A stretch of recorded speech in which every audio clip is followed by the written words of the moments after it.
السلام علیکم ورحمۃ اللہ وبرکاتہ۔ کیا حال ہے؟ بڑی خوشی ہوئی آپ لوگوں کو ایسے دیکھ کے کہ واقعی بات پہ جلدی سے عمل کر لیا۔ الحمدللہ الحمدللہ، ایسے ہی ہم نے ہر کام پہ جو اللہ رب العزت ہمیں کہہ رہے ہیں ہم نے اس پہ ہر بات پہ عمل کرنا ہے انشاءاللہ۔ تو دعائیں پڑھ لیں۔ ربی اشرح لی صدری ویسر لی امری واحلل عقدۃ من لسانی یفقهوا قولی ربی زدنی علما اللہم فقہنا فی الدین اللہم فقہنا فی الدین اللہم فقہنا فی الدین اللہم انی اسألک علما نافعا عملا متقبلا ورزقا طیبا وعملا صالحا۔ بسم اللہ اعوذ باللہ من الشیطان الرجیم، بسم اللہ الرحمن الرحیم۔ سورۃ بنی اسرائیل۔ اللہ کے نبی صلی اللہ علیہ وسلم ہر رات کو تب تک نہیں سوتے تھے جب تک سورۃ بنی اسرائیل اور زمر پڑھ نہیں لیتے تھے۔ ہم تو صرف ہمیں تو ایک ہی یاد ہے نا کہ سورۃ ملک پڑھ لو اور بس کافی ہے، لیکن نبی صلی اللہ علیہ وسلم تب تک سوتے نہیں تھے جب تک یہ صورتیں پڑھ نہیں لیتے تھے۔ تو خود ہی اندازہ لگائیں پھر یہ کتنی اہم صورت ہوگی جس کو نبی صلی اللہ علیہ وسلم روز رات کو پڑھ کے سوتے تھے۔ تو ہم نے بھی اس کو عمل بنانا ہے انشاءاللہ کہ کوشش کے ساتھ، باقی دنوں میں تو نہیں، ان دنوں میں تو خاص کر عمل بنائیں نا کہ ہم رمضان کے اندر جو ہے وہ اس صورت کو رات کو پڑھ کے سویا کریں۔ تو پڑھیں گے انشاءاللہ انشاءاللہ۔ سبحان الذی اسری بعبدہ لیلا من المسجد الحرام الی المسجد الاقصی الذی بارکنا۔ سبحان الذی، پاک ہے وہ ذات، وہ اللہ کی ذات، آغاز ہو رہا ہے کہ پاک ہے وہ ذات، اسرا جس نے سیر کروائی اپنے بندے کو مسجد حرام سے مسجد اقصی تک، الذی بارکنا حولہ، جس میں ہم نے ارد گرد اس کے جو ہے وہ برکتیں نازل کی اور اس کو ہم نے نشانیاں دکھائیں، بے شک وہی کچھ سننے والا اور کچھ جاننے والا ہے۔ تو اللہ رب العزت نے اللہ کے نبی صلی اللہ علیہ وسلم جب ہجرت کے 1 سال پہلے آقا علیہ السلام کے حالات بہت تنگ ہو گئے تھے، اور حضرت خدیجہ رضی اللہ تعالیٰ عنہ جو اللہ کے نبی صلی اللہ علیہ وسلم کی بڑی غمخوار تھی وہ بھی اس دنیا سے چلی گئی، اور پھر آقا علیہ السلام کے جو چچا تھے ابو طالب، وہ چاہے وہ جاہلیت کے اندر جاہل تھا، مسلمان نہیں تھا، لیکن وہ نبی صلی اللہ علیہ وسلم کے ساتھ کھڑا تھا، اور وہ کہتا ہوتا تھا کہ کوئی بھی اس کی طرف اگر کوئی انگلی اٹھائے گا تو میں انگلی کاٹ دوں گا، کوئی آنکھ سے دیکھے گا تو میں اس کی آنکھ ہی نکال دوں گا۔ تو اتنا یعنی وہ سخت تھے ان کے لیے، وہ بھی چلے گئے 1 ہی سال میں۔ تو اللہ کے نبی صلی اللہ علیہ وسلم نے اس سال کو عام الحزن کا سال دیا، فرمایا یہ غم کا سال ہے، اور اتنے غمگین، اور پھر حالات بڑے ٹائٹ ہو گئے، لوگ جو تھے وہ بے باک ہو گئے، ان کو پتا تھا کہ اب کوئی بھی نہیں ہے، تو وہ جو بے باک ہوئے اور حالات ایسے ہو گئے، تو اللہ رب العزت نے دیکھا کہ میرے محبوب پیغمبر جناب محمد صلی اللہ علیہ وسلم ان کو اب ان کی دلجوئی کے لیے یعنی اب زمین پہ نہیں، اب ان کو آسمان پہ بلانا پڑے گا۔ تو اللہ رب العزت نے پھر آپ کو آسمان پہ بلایا۔ تو اللہ رب العزت نے پہلے جو ہے وہ آپ گئے مسجد حرام سے مسجد اقصی کی طرف، جہاں پہ آپ نے تمام انبیاء کی امامت کروائی۔ مسجد اقصی کے اندر سارے انبیاء کھڑے تھے، آدم علیہ السلام سے لے کر کے عیسیٰ علیہ السلام تک جتنے بھی نبی تھے سب وہاں پہ موجود تھے۔ تو ان سب کی جو تھی جماعت اللہ کے نبی صلی اللہ علیہ وسلم نے وہاں پہ کروائی، اور اللہ رب العزت کا اس سفر کا مقصد یہ تھا کہ وہ اللہ آپ کو نشانیاں دکھانا چاہتے تھے، بہت ساری نشانیاں، بہت سارا کچھ اللہ رب العزت نے دکھایا۔ تو پھر آقا علیہ السلام کو اسرا کہتے ہیں زمین کا جو سفر ہوا تھا مسجد حرام سے مسجد اقصی تک، ٹھیک ہے۔ اب اتنی ڈیٹیل میں اگر جائیں گے تو بہت ٹائم یہیں لگ جائے گا۔ تو معراج کہتے ہیں جو وہاں سے مسجد اقصی سے پھر آسمان تک کے سفر کو معراج کہتے ہیں، معراج سیڑھی کو کہا جاتا ہے۔ تو اللہ رب العزت نے پھر آپ کو وہ سفر کروایا، اور آپ گئے، اور وہاں پہ اللہ رب العزت نے آپ کو کچھ نشانیاں دکھائیں، کچھ تحفے بھی دیے گئے تھے اللہ کے نبی صلی اللہ علیہ وسلم کو۔ تو اللہ رب العزت نے نشانیاں دکھائیں۔ اب آقا علیہ السلام گئے ہیں، وہاں پہ سفر کیا،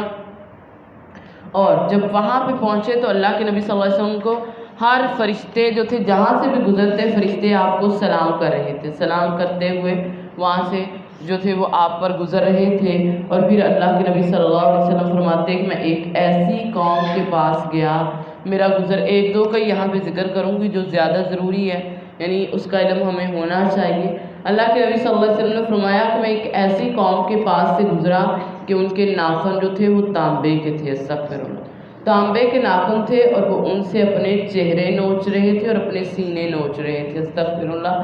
تو دیکھیں، اندازہ لگائیں کہ جس کا کوئی ناخن، ویسے کسی کا ناخن لگ جائے تو کتنی تکلیف ہوتی ہے، لیکن وہ ناخن جو یہ والے ناخن نہیں بلکہ تانبے کے ہوں گے اور اس سے اپنے چہرے اور اپنے سینوں کو نوچ رہے ہوں گے، استغفر اللہ۔ تو میں نے جبرائیل علیہ السلام سے پوچھا کہ جبرائیل علیہ السلام یہ کون سے بندے ہیں؟ تو انہوں نے کہا اللہ کے نبی صلی اللہ علیہ وسلم یہ وہ لوگ ہیں جو دوسروں کا گوشت کھایا کرتے تھے، استغفر اللہ۔ تو یعنی اس سے کیا مراد ہے؟ فرمایا جو دوسروں کی غیبتیں کیا کرتے تھے، دوسروں کی غیبت کرنی، دوسروں کی عزتوں کو اچھالنا، باتیں کرنی، ایسا کچھ کرنا، تو یہ اللہ رب العزت نے فرما دیا کہ میرے محبوب پیغمبر جناب محمد صلی اللہ علیہ وسلم جبرائیل علیہ السلام کے ذریعے بتا دیا کہ یہ وہ لوگ تھے جو دوسروں کو اتنی باتیں کرتے، غیبتیں، چغلیاں۔ تو رمضان تو آیا ہی ہمیں تبدیل کرنے کے لیے، تو میرے خیال میں رکتی ہوں گی آپ لوگ کہ ہم لوگوں نے روزہ رکھا ہے تو روزے میں اس سے بچا جائے، بچتے ہیں کہ الحمدللہ۔ تو اس کے بعد بھی بچنا ہے، اور جب بھی کسی کی کوئی غیبت یا کوئی بات کرنے لگو کسی کی بھی، تو ذہن میں یہ بات رکھو کہ یہ سزا کتنی بڑی ہے، اس کی سزا کو اپنے ذہن میں رکھنا کہ ہم نے کسی کی بات نہیں کرنی اور کبھی بھی نہیں کرنی، کیونکہ انسان تو کہہ دیتا ہے کہ میں بڑا، میں اکثر ہم بات پتہ کیسے کر رہے ہوتے ہیں، ہم کہتے ہیں یہ بات سچی ہے میں تو اس کے منہ پہ بھی کہہ دوں گی، اکثر ہم کر رہے ہوتے ہیں اس طرح کہہ کر کے کہ میں تو اس کے منہ پہ بھی کہہ دوں گی، چاہے وہ آپ اس کے منہ پہ کہہ سکتی ہیں، لیکن جب رحمان نے منع کر دیا تو ہم منہ پہ بھی بات ایسی نہیں کر سکتے۔ یعنی غیبت تو ہے ہی، یہ چغلی ہے جو ہم پیٹھ پیچھے کرتے ہیں، اگر اس میں نہیں ہے وہ بات تو ہم وہ جو ہے وہ بہتان بنتا ہے، اور اگر اس میں وہ بات ہے اور آپ اس کے سامنے کر رہے ہیں، وہی تو جو ہے وہی تو غیبت ہے کہ آپ اس کی غیبت کر رہے ہیں، یعنی وہ پسند نہیں کرتا بات۔ ہاں، اصلاح کے بڑے طریقے ہیں، آپ اس کو علیحدگی میں اکیلے بٹھا کے آہستہ سے اس کی اصلاح کر سکتے ہیں، لیکن اصلاح کروانے کے یہ مطلب نہیں ہوتا کہ ساروں کے درمیان بٹھا کے اس کی بےزتی کی جائے، ٹھیک ہے؟ اصلاح کے بھی طریقے ہوتے ہیں، نرمی کے ساتھ، محبت کے ساتھ ان کی جو ہے وہ اصلاح کی جائے۔ اللہ کے نبی صلی اللہ علیہ وسلم نے فرمایا، آقا علیہ السلام فرماتے ہیں مجھے پھر اللہ کے نبی صلی اللہ علیہ وسلم کو وہاں پہ 3 تحفے دیے گئے، تو کون کون سے تحفے ہیں یہ پتہ ہے؟ ایک تو نماز، اور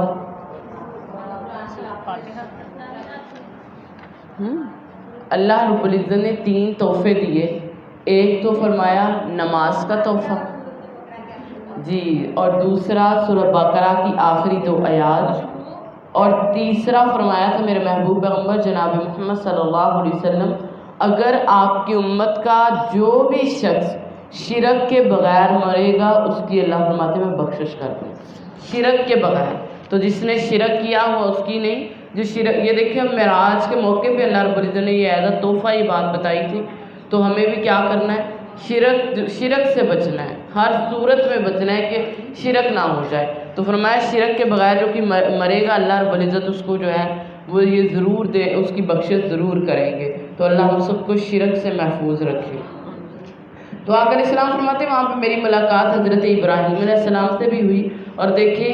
آقا علیہ السلام کو حضرت ابراہیم علیہ السلام کہتے جا کے اپنی امت کو میرا سلام کہنا۔ تو دیکھیں وہ عرض سے ہمارے لیے انہوں نے سلام بھیجا، اور ساتھ میں کہا تھا کہ زمین جو جنت کی زمین ہے وہ بڑی پاکیزہ ہے، اس کا پانی بڑا میٹھا ہے، اور یہ ایک چٹیل میدان ہے، تو اپنی امت سے کہنا اس میں درخت لگا لیں۔ تو درخت کیسے لگتے ہیں؟ سبحان اللہ کہنے سے اللہ جنت میں درخت لگ جاتے ہیں۔ سبحان اللہ والحمد للہ ولا الہ الا اللہ واللہ اکبر، یہ کہیں گے تو یہ جنت میں درخت لگ جائیں گے۔ تو ایک دفعہ سارے مل کے پڑھ لیں تاکہ جنت میں درخت لگ جائے۔ سبحان اللہ والحمد للہ ولا الہ الا اللہ واللہ اکبر، تو جنت میں اس سے فرمایا درخت لگ جاتے ہیں۔ تو اللہ رب العزت نے اپنے نبی صلی اللہ علیہ وسلم کو معراج کروائی، وآتینا موسیٰ الکتاب، اور ہم نے موسیٰ کو کتاب دی یعنی تورات دی اور اسے بنی اسرائیل کے لیے ہدایت بنایا اور کہ تم میرے سوا کوئی کارساز مت پکڑو یعنی توکل پورا مجھ پہ رکھو، پورا ایمان لانے کے بعد وکیل کارساز مجھے بناؤ۔ کارساز بنانے کا مطلب ہوتا ہے کہ جس کے حوالے انسان اپنے سارے کام کر دے، اپنی حاجتیں ساری ضرورتیں صرف اور صرف کہ بس اللہ ہی میری پوری کرے گا۔ تو کیا ہمارا بھی کبھی ایمان ایسا ہوا ہے؟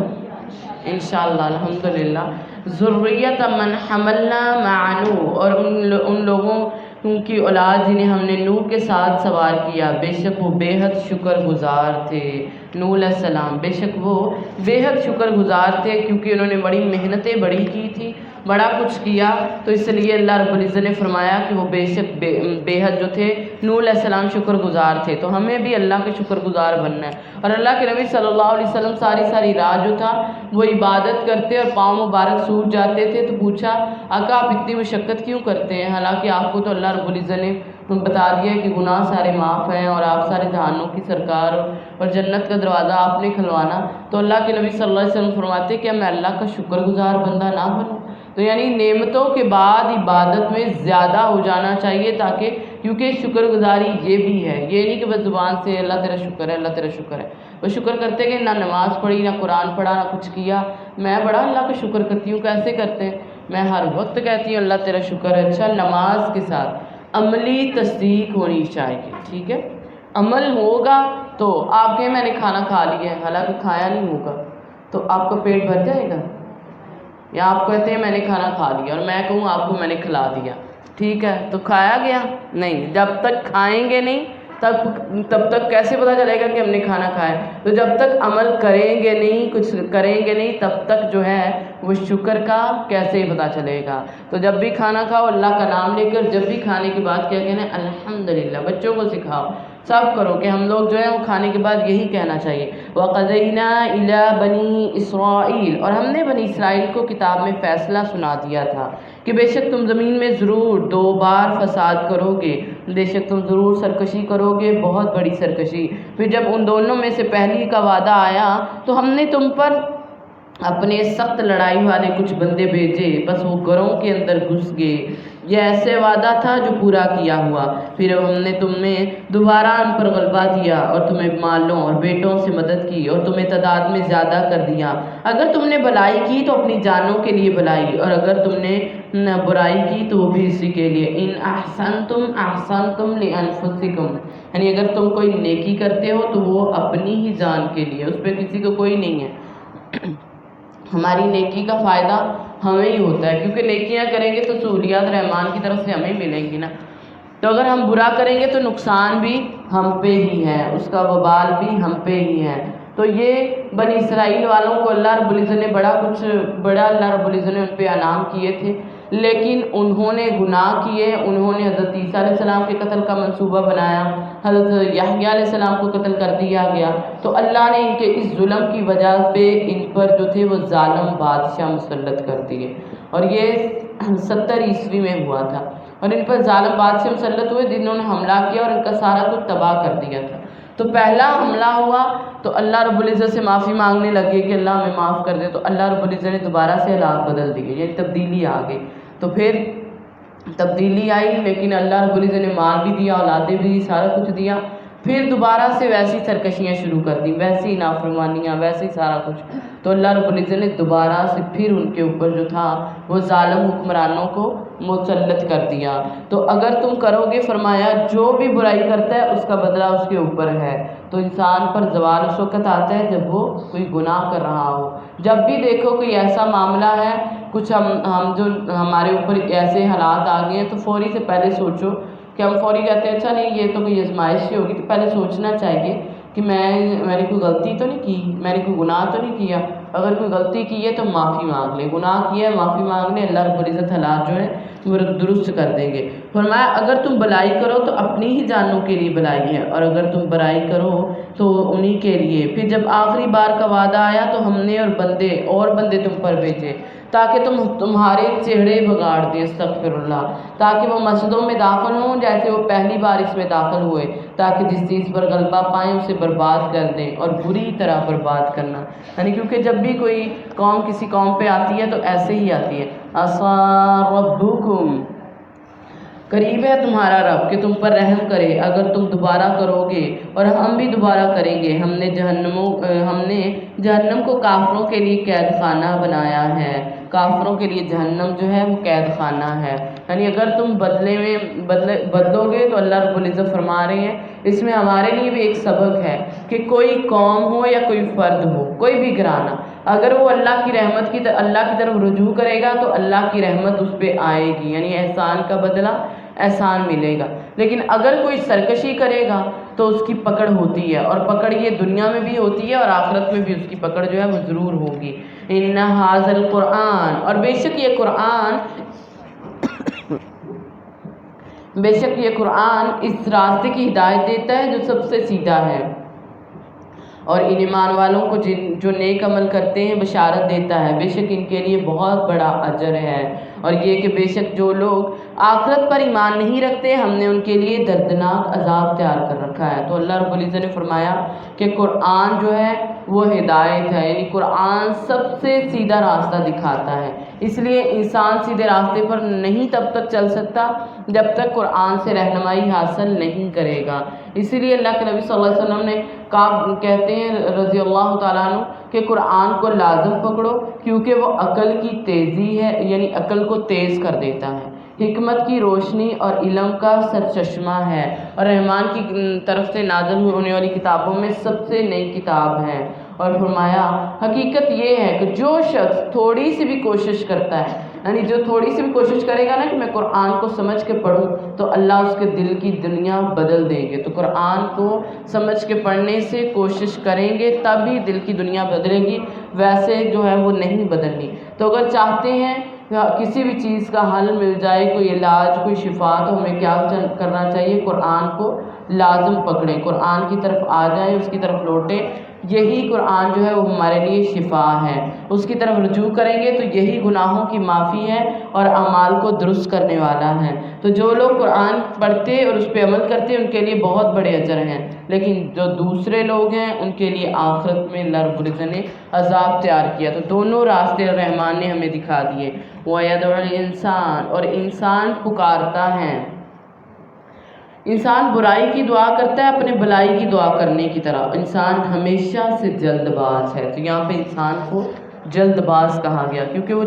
ہر کام میں جلدی کرتا ہے۔ تو حضرت ابن عباس کہتے ہیں کہ یہ انسان کا جو ہے وہ بیزاری کی حالت میں خود کو یا اولاد کو بد دعا دینے کے بارے میں کہا گیا ہے، یعنی بعض اوقات ایسے ہوتا ہے کوئی مشکل آ گئی، کوئی پریشانی آ گئی، کوئی نقصان ہو گیا تو جو ہے ہم وہ ایسی غلط باتیں منہ سے نکالتے ہیں، یعنی کوئی بچہ بیمار ہو گیا، بچے کی بیماری کی وجہ سے، یا کوئی کاروبار ہو گیا اس کی وجہ سے ہم بعض اوقات کہہ رہے ہوتے ہیں کہ اچھا، بچے اکثر تنگ کرتے ہیں نا تب بھی مائیں کہتی ہیں اچھا اللہ تجھے تو ویسے ہی لے جائے، استغفر اللہ۔ مائیں بڑا کچھ کہہ رہی ہوتی ہیں اور آپ ساری مائیں بیٹھی ہیں، پتہ مجھ سے زیادہ آپ زیادہ جانتی ہیں کہ کیا کیا لفظ نکالتی ہیں۔ تو اگر فرمایا اگر اللہ وہ قبول کر لے نا تو پھر تمہارا کیا حال ہوگا، یعنی اگر اللہ نے ان الفاظ کو قبول کر لیا تو پھر تمہارا کیا حال ہوگا، ٹھیک ہے؟ تو پھر سوچیں ذرا، اس بات کو ذہن میں رکھ کے کوئی ایسی بات کیا کرے کہ اگر اللہ نے قبول کر لی تو یہی مائیں کیا کریں گی، سوچا کریں نا جب آپ لوگ۔ اس لیے جب بھی کوئی غصے کی بات ہو، کچھ ہو، تو آپ لوگ جو ہے وہ بات منہ سے صحیح نکالنا کریں۔ امام سدیس کی ماں کیا کہتی رحمہ اللہ، کہتے جب وہ شرارتی بہت تھے تو کہتے ہیں کہ جب بھی وہ شرارت کرتی تو اس کی ماں نے اس کو غصے میں کہنا جا اللہ تجھے کعبے کا امام بنائے، تو دیکھو بنا ہے نا آج کعبے کے وہ امام ہیں ماں کی دعا کی وجہ سے، یعنی کیونکہ بعد وقت قبولیت کا وقت ہوتا ہے اور آپ ایسے لفظ کہہ دیتی ہیں جو فوری سے قبول ہو جاتے ہیں، ٹھیک ہے؟ تو اس لیے اپنے بچوں کو نہ شیطان بنایا کرو نہ ان کو بدتمیز بنایا کرو، یعنی آپ کہہ رہے تھے میرا بچہ، ہم تو عورتیں بڑی فخر سے بتاتی ہیں میرا بچہ بڑا شیطان ہے، بڑا شیطان ہے میرا بچہ، تو آپ نے پہلے ہی شیطان بنا دیا، پھر کہتے ہیں باجی اس پہ کوئی دم کر دو، کچھ کر دو، شیطانی اثر بڑا ہے۔ تو پہلے آپ اپنے لفظوں پہ غور کریں کہ شیطان اس کو بنانے والا کون ہے۔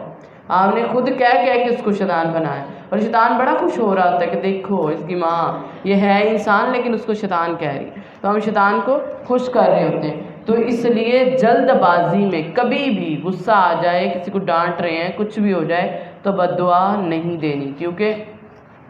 قبولیت کے وقت میں دی گئی بد دعا بھی اللہ نے قبول کرنی ہے۔ یعنی دعا جیسے قبول ہوتی ہے نا، اگر وہ وقت قبولیت کا ہوگا تو ہم اگر بد دعا دے دیں گے تو وہ بھی قبول ہو جانی ہے۔ تو اس لیے آج سے آپ سارے یہ ٹارگٹ رکھیں کہ ہم نے بچوں کو ایسا کچھ نہیں کہنا انشاءاللہ۔ بچوں کو کوئی بھی ایسی بد دعا، غصہ آ گیا کچھ نہیں، اللہ تمہیں ہدایت دے، ٹھیک ہے، اللہ تمہیں سیدھے راستے پہ کر دے، نمازی بنا دے،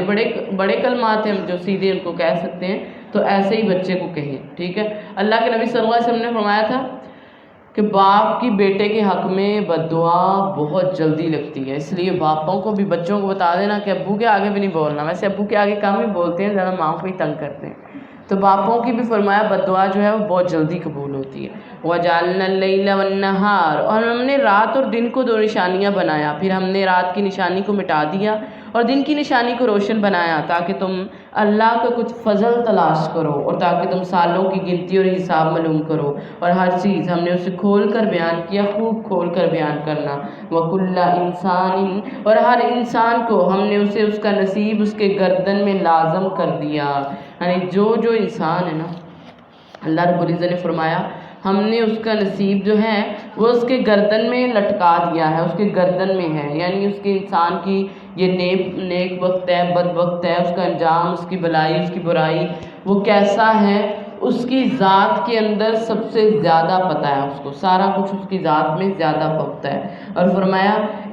ہم نے اس کو لٹکا دیا، اور قیامت کے دن ہم اس کے لیے ایک کتاب نکالیں گے، اقرا کتابک، اور جسے وہ کھولی جائے گی تو کہا جائے گا پڑھو اپنی کتاب، کفا بنفسک الیوم علیک حسیبا،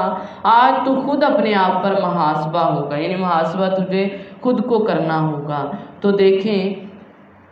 اب ہم دنیا کے اندر صبح سے لے کے شام تک کوئی ایسا کام کرے، رات کے اندھیروں میں کوئی گناہ کا کام کچھ بھی کرتے ہیں، تو ہم اس قابل سمجھتے ہیں کہ وہ ہمارا دوسروں کو پتہ چلے؟ نہیں، کبھی بھی نہیں۔ ہم کہتے ہیں کسی کو پتہ نہیں چلنا چاہیے، چھپ کے ہم کرتے ہی اس لیے کہ کسی کو پتہ نہ چلے۔ تو سوچیں کہ کل قیامت کے دن جب سب کے سامنے سارا کچھ کھل کے آ جانا ہے، جو بھی اس نے کیا ہوگا سب کے سامنے کھل کے آئے گا، تو اس دن آپ لوگ کیا ہوگا کہ ہم چاہیں گے کہ ہمارا کہاں ادھر ایک انسان کو کہتے پتہ نہ چلے، تو وہاں تو ساری مخلوقات ہیں ان کو پتہ چل جانا ہے، سارے لوگوں کو پتہ چلنا، اور کہا جائے گا اقرا کتاب، پڑھ اب اپنا نامہ اعمال پڑھ۔ اور فرمایا برا اعمال جو ہے نا، برے اعمال ایسی بری شکل میں ہوں گے کہ انسان خود ان سے گھن کھائے گا، یعنی برے اعمال ایسی بری شکل میں ہوں گے کہ انسان اسے خود گن کھائے گا کہ میں اس کا حساب لوں۔ تو اس لیے مرنے سے پہلے اپنا محاسبہ ضرور کریں، ذرا ایک دن کا ہی محاسبہ کر کے دیکھ لیا کریں۔ رمضان سے پہلے 10 دنوں کو ہی بیٹھ کے محاسبہ کر لینا کہ میں نے ان دنوں میں کیا کیا عمل کیے، میرا کیا کیا حالات تھے، میں کیا کر رہی تھی۔ تو اگر وہ کہہ دیا جائے کہ آپ جو ہے اس ڈائری کو، اب آپ ڈائری بھی لکھتے ہیں نا، تو ڈائری میں بھی ہر چیز نوٹ نہیں کرتے، بہت کچھ نوٹ بھی کرتے ہیں اور بہت کچھ آپ لوگ جو ہے وہ چھپا بھی جاتے ہیں، کس وجہ سے کہ اگر کسی کے ہاتھ میں لگی تو سوچیں قیامت کے دن یہ ڈائری کا کیا حال ہوگا، جس میں ایک ذرے کی چیز بھی چھپائی نہیں ہونی، ایک ذرہ بھی کچھ بھی چھپا نہیں ہونا، سارا کچھ جو ہے وہ سامنے ہو جانا ہے، سارا کچھ سامنے آ جانا ہے۔ تو اللہ کے نبی صلی اللہ علیہ وسلم کے پاس صحابہ بیٹھے، کہتے ہیں کہ آپ صلی اللہ علیہ وسلم ہنسے، تو ہم نے پوچھا اللہ کے نبی آپ کیوں ہنسے ہیں؟ آپ نے فرمایا میں ایک اللہ کے بندے کی جو گفتگو اس کے رب کے ساتھ ہو رہی ہے نا، میں اس پہ ہنس دیا۔ کہتے ہیں اللہ کے نبی کیا؟ فرمایا کل قیامت کا دن ہوگا اور ایک بندہ آئے گا اللہ کے سامنے اور آ کے کہے گا اللہ آپ نے تو ظلم کو جو ہے وہ حرام کیا ہے، ظلم نہیں کرنا۔ اللہ فرماتے ہیں ہاں میں ظلم نہیں کروں گا۔ تو کہتے پھر اللہ آج کے دن میں کوئی اور اپنے اوپر گواہ نہیں لے کے آؤں گا، یعنی اس کو ہوگا کہ کوئی اور میرے گناہوں کی بتائے گا نا تو یہ مجھ پہ ظلم ہوگا، یعنی کوئی اور گواہی دے وہ جھوٹی، یعنی اللہ کو قائل کرنے کی۔ انسان ہے نا جیسے دنیا میں کرتا گیا ہے ویسے وہاں پہ کر رہا ہے کہ اللہ رب العزت کو کر لو۔ کہتا اللہ آج تو ظلم نہیں کرنا، تو اس لیے میں اپنی ذات کے علاوہ کسی کی گواہی اپنے لیے قابل قبول نہیں سمجھتا۔ اللہ فرماتے ہاں نہیں میں نے ظلم نہیں کرنا واقعی، اور آج میں واقعی کسی اور کو بھی تیرے اوپر گواہ نہیں لاؤں گا، تیری ذات ہی تجھ پہ گواہ ہوگی۔ اور پھر فرمایا اللہ اس کی زبان پہ مہر لگائیں گے، مہر لگنے کے بعد اس کے یہ ہاتھ بول کے بتائیں گے اس سے کیا گناہ کیے۔ ان کی آنکھیں یہ بول بول کے بتائیں گی کہ اس نے کیا دیکھا، ان کے کان بول کے بتائیں گے کہ انہوں نے کیا سنا ہے، اور فرمایا پاؤں بھی بول کے بتائیں گے کس طرف وہ چل کے گئے، حتیٰ کہ حدیث کے الفاظ ملتے ہیں یہ انسان کی ران بھی بتائے گی اس نے کیا کیا ہے، یعنی ہر چیز بول بول کے بتا دے گی۔ تو وہ پھر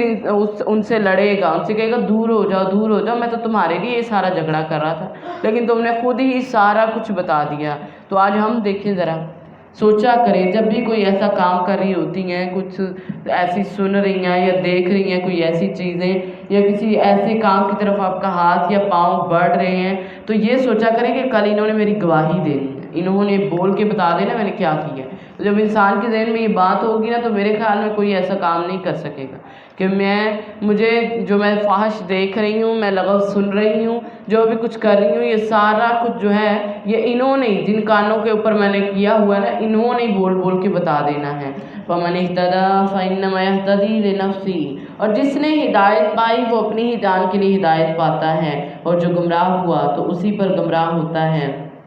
اور کوئی بوجھ اٹھانے والی جان کسی دوسرے کا بوجھ نہیں اٹھائے گی۔ بار بار ہمیں جو ہے وہ آخرت کی فکر دلائی جا رہی ہے، پیچھے بتا دیا آپ کا نامہ اعمال، اور یہاں پہ اگلی بات بھی کلیئر کر دی کہ کوئی بھی کسی کا بوجھ نہیں اٹھائے گا، کوئی بھی جان کسی کا جو مرضی ہو جائے۔ دنیا میں تو ہم کرتے ہیں نا کہ کوئی بات نہیں، گناہ ہو گیا، غلطی ہوگی، ہم اپنے اعمال دوسروں پہ ڈال دیتے ہیں،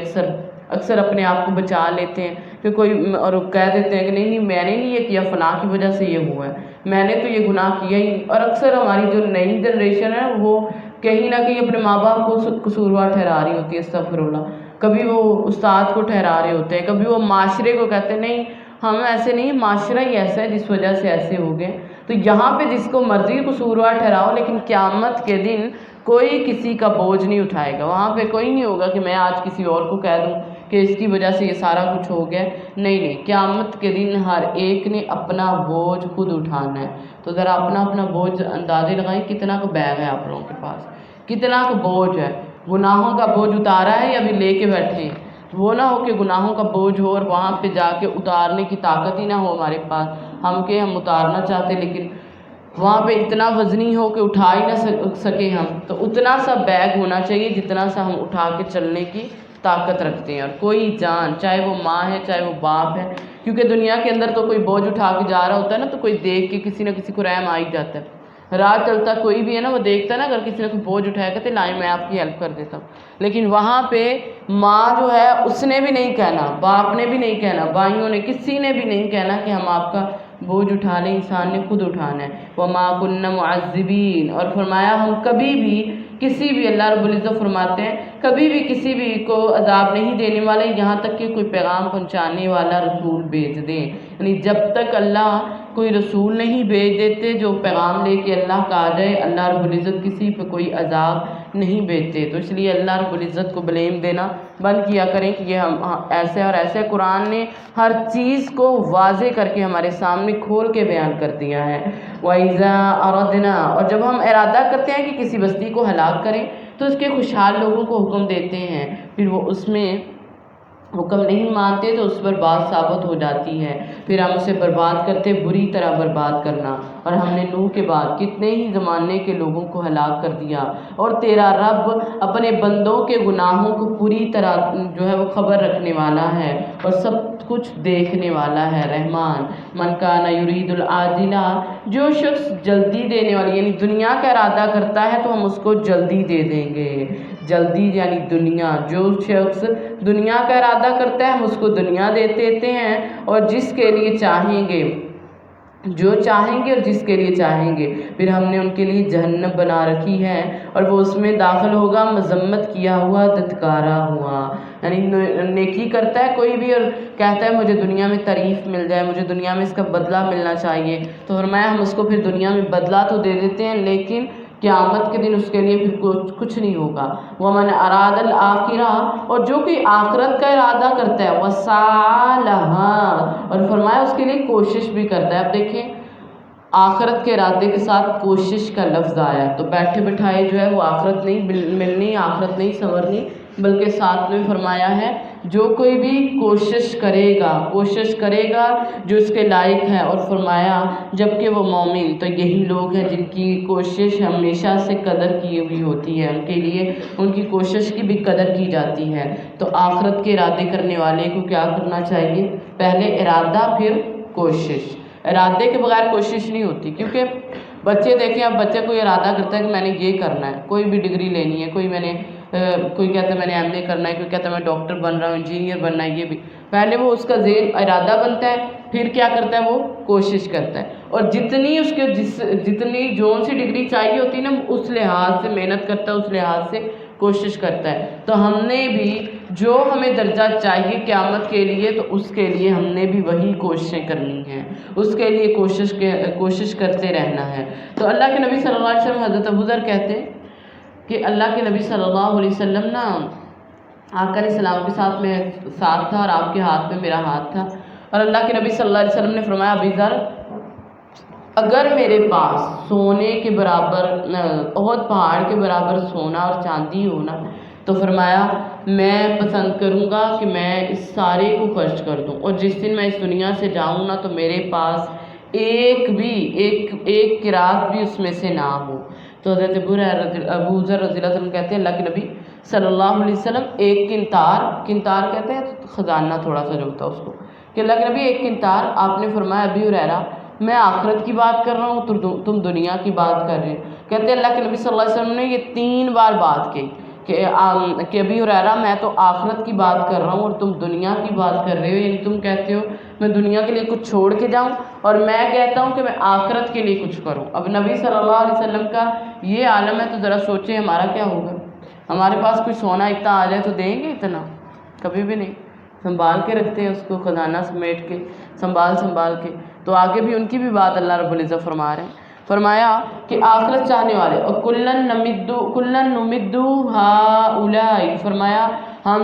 ہر ایک کی مدد کرتے ہیں، ان کی بھی اور ان کی بھی، یعنی دنیا چاہنے والوں کی بھی اور آخرت چاہنے والوں کی۔ دنیا چاہنے والوں کو بھی دنیا دیتے ہیں، اور آخرت چاہنے والے کو بھی آخرت دیتے ہیں۔ یہ مت کہنا کہ ہمیں آخرت چاہیں گے تو دنیا نہیں ملے گی، نہیں، اللہ کی طرف آئیں گے تو راستے دنیا کے آسان ہوں گے، تو دونوں کو دیتے ہیں۔ اور تیرے رب کی بخشش سے، اور تیرے رب کی بخشش کبھی بند نہیں ہوئی، اللہ کی بخشش کھلی ہے۔ انظر، دیکھ ہم نے ان کے بعض کو بعض پر کس طرح فضیلت دی، اور یقیناً آخرت درجوں میں بہت بڑی اور فضیلت دینے میں کہیں زیادہ بڑی ہے۔ تو درجے آخرت کے بہت بڑے ہیں، دنیا کے اندر فضیلتیں ملی، اور آخرت کے اندر اللہ رب العزت فرماتے ہیں کہ درجے، اللہ کے نبی صلی اللہ علیہ وسلم نے فرمایا تھا کہ اللہ کی جنت کے 100 درجے ہیں، اور ان کے درمیان فاصلہ ایسے ہے جیسے زمین اور آسمان کے درمیان ہے، اور سب سے فرمایا